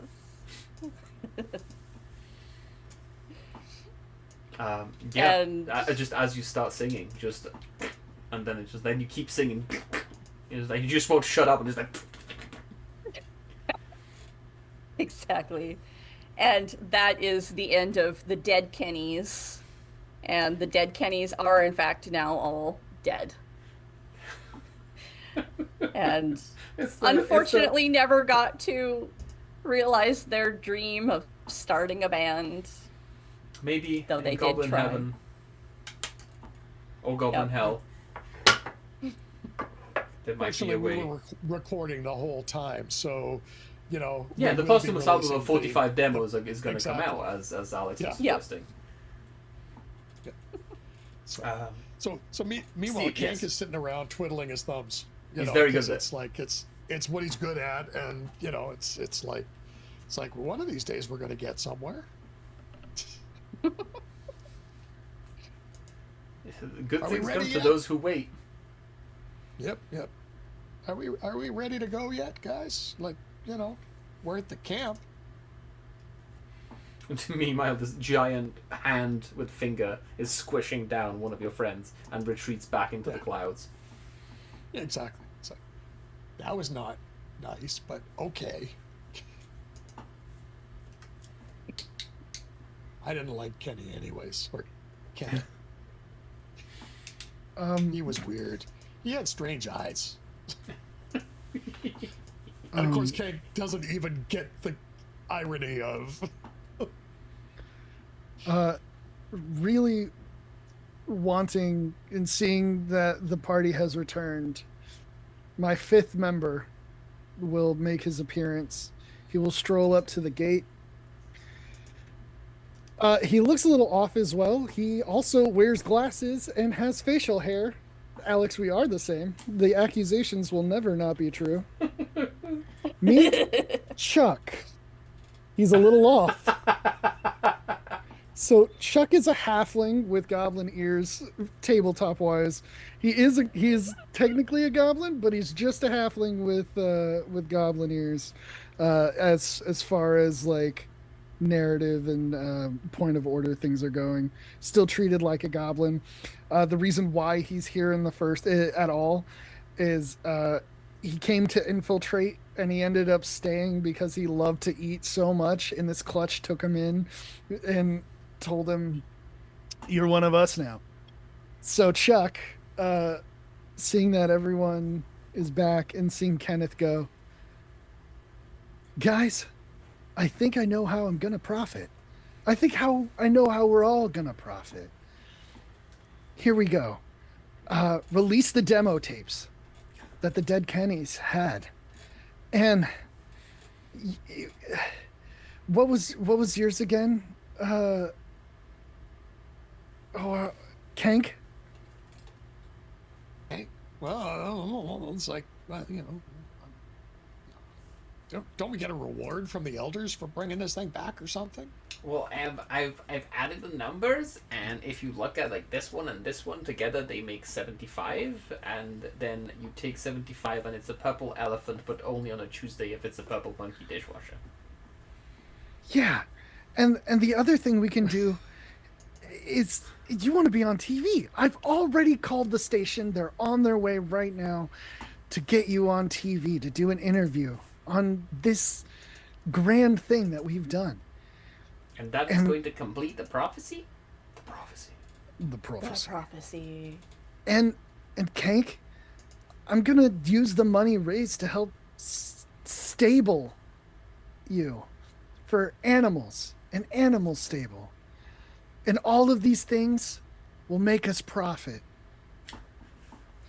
I swear they will. I'm going to attempt all at once, using the Nork to dig out a spot for everything, using my giant mouth quote to talk to the press to get your dream to come true as well, and then my eat a building.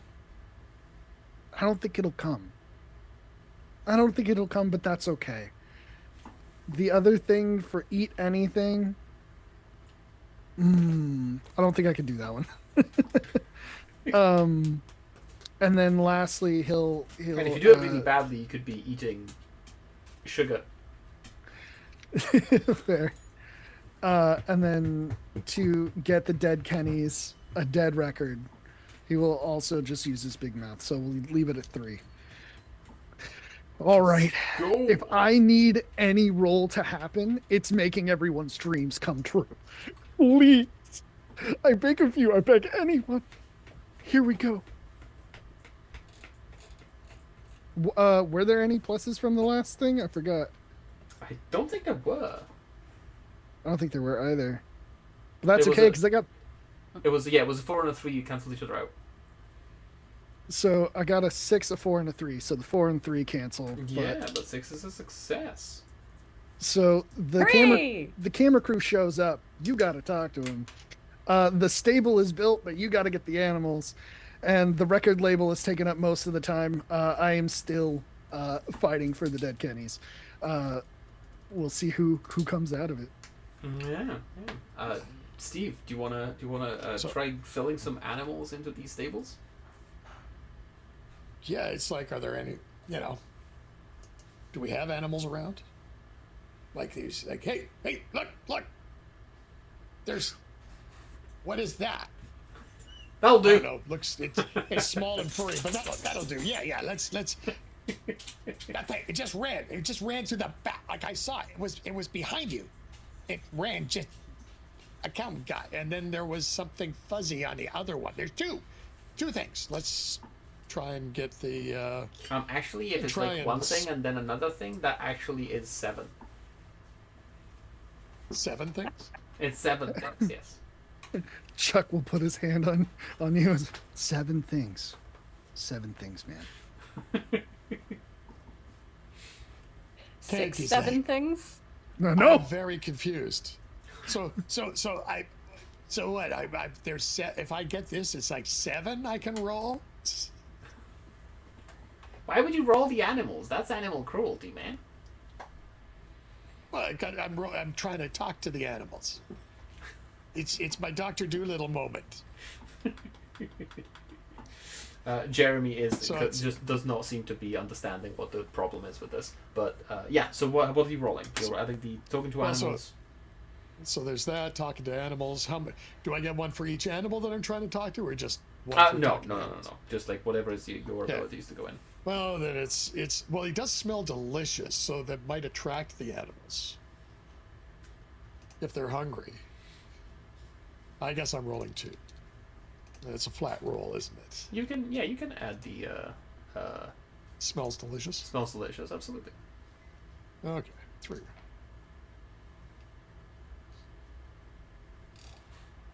A 5, a 3, and a 1. Amazing. 5 is So- a success, Yep. 1 is an injury, and 3 is something bad. And as Kank attracts 4 animals, the one in the red sweater notices how delicious he smells and eats him.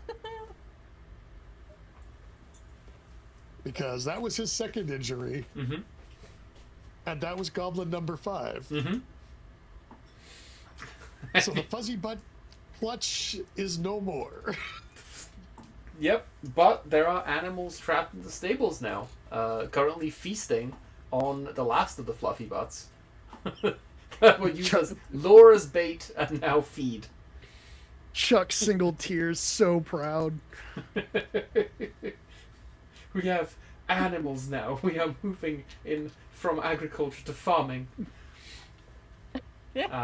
Phoenix, what's going on with yours? With my goblins? Yeah, what's going on over there? You don't have a goblin left, right? No, I don't. They're all dead. Do you have a friendly NPC we'd like to embody at this particular moment? Perhaps the Hand of Gob? The Hand of Gob. Let's see.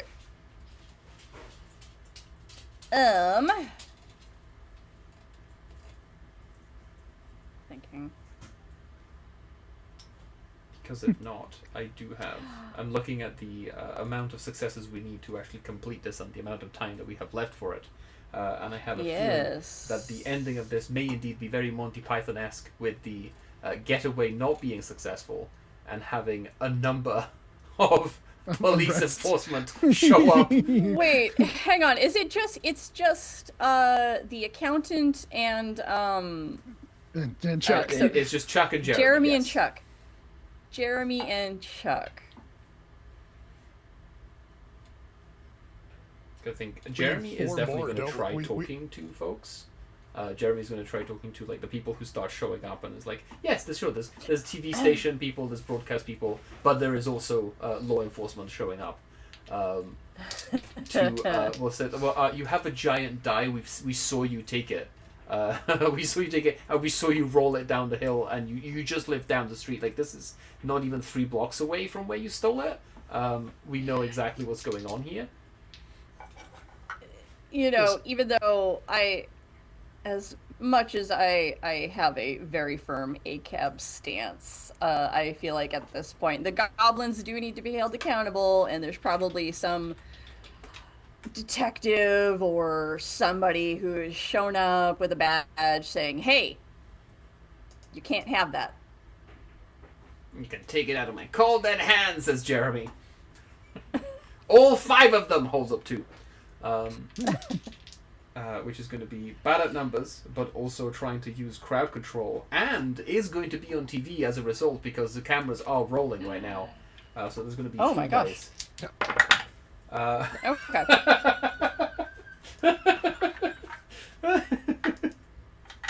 Oh, unreal. Oh my Unreal. gosh. Out of my cold dead hands, and dies immediately.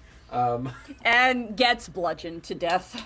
Yeah, just like touches the magic die, and the magic die just makes it sucks the goblin into it. There is a full implosion moment as they reveal that the magic of the die is the souls that it traps inside of itself.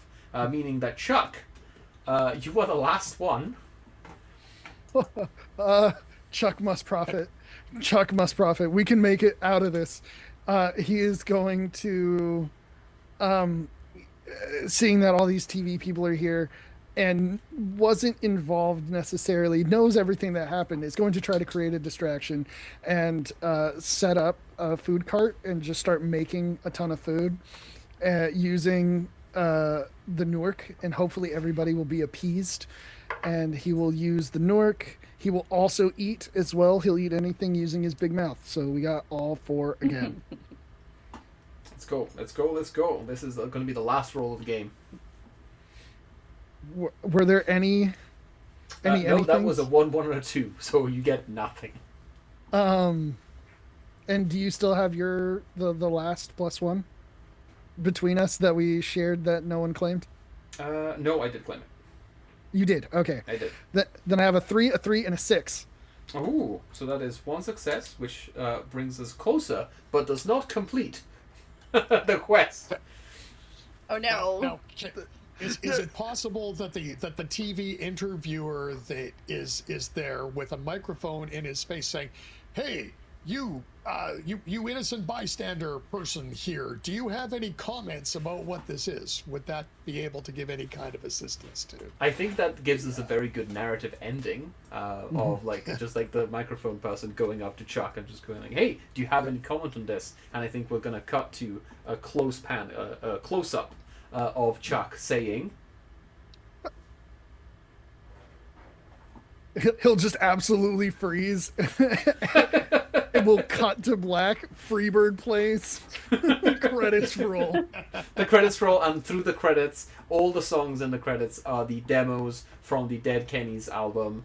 They're all horrible, terrible. The film bombs. It wasn't a film to begin with. It became a film. It did not do well. But somewhere in the great city of Vancouver, but with goblins, and bugbears and elves and kobolds, is a small encampment with a very small farm of 7 animals. Six animals. You know what? It has some animals in it. And that is a unsuccessful, but very successful game of Goblin Quest. Thank you, Steve. Thank you, Phoenix. Thank you, Alex, for joining me in a surprisingly no explosive Goblin madness, but definitely Goblin. Whatever it was I had a crushed by guard crowd, eaten by George, a sudden lamppost, skid marked, and soul sucked by a die. Were my means of death. I feel like that is pretty successful for a game of Goblin Quest. If you would like to, not reintroduce, but like give us an end cap on who you are, where people can find you, and then we will thank everything and everyone else, and we will shift back to Andrea as well, starting with Steve. I'm Steve. I'm Cookie Mon Steve. You won't find me anywhere other than people's chats and occasionally playing games. Because one day I might do something, but not now. Very good. It's been fun. Phoenix. Hi, I'm Phoenix. They, them. Likewise, you probably won't find me anywhere, and if you do, good luck. No, I do have a blue sky. Again, you can try and find it if you want. I'm not going to give out the address. No, you'll find me on the Adventure Dice Discord. That's kind of where I lurk. Yeah. And Alex. Yeah, again, I was Alex. I'm starting a channel. We'll see how it goes. Very horror themed. Horror is my vibe, so YouTube Horror Harborer. We'll see how it goes. Haven't posted anything yet, but in the future, long form content about anything and everything horror media related. Very cool. Hey. And I was also Alex. I am in inside Adventure Dice right now, but I work with Adventure Dice and I do things. You will find me at Adventure Dice events, and you will find me around in the TTRPG space when people don't forget that I'm there. I try to make it hard for them to forget, but yeah. And thank you again, all of you. Thank you again for the chat, for donating, and for helping us be as chaotic as possible. And I will send it back to Andrea, who is ready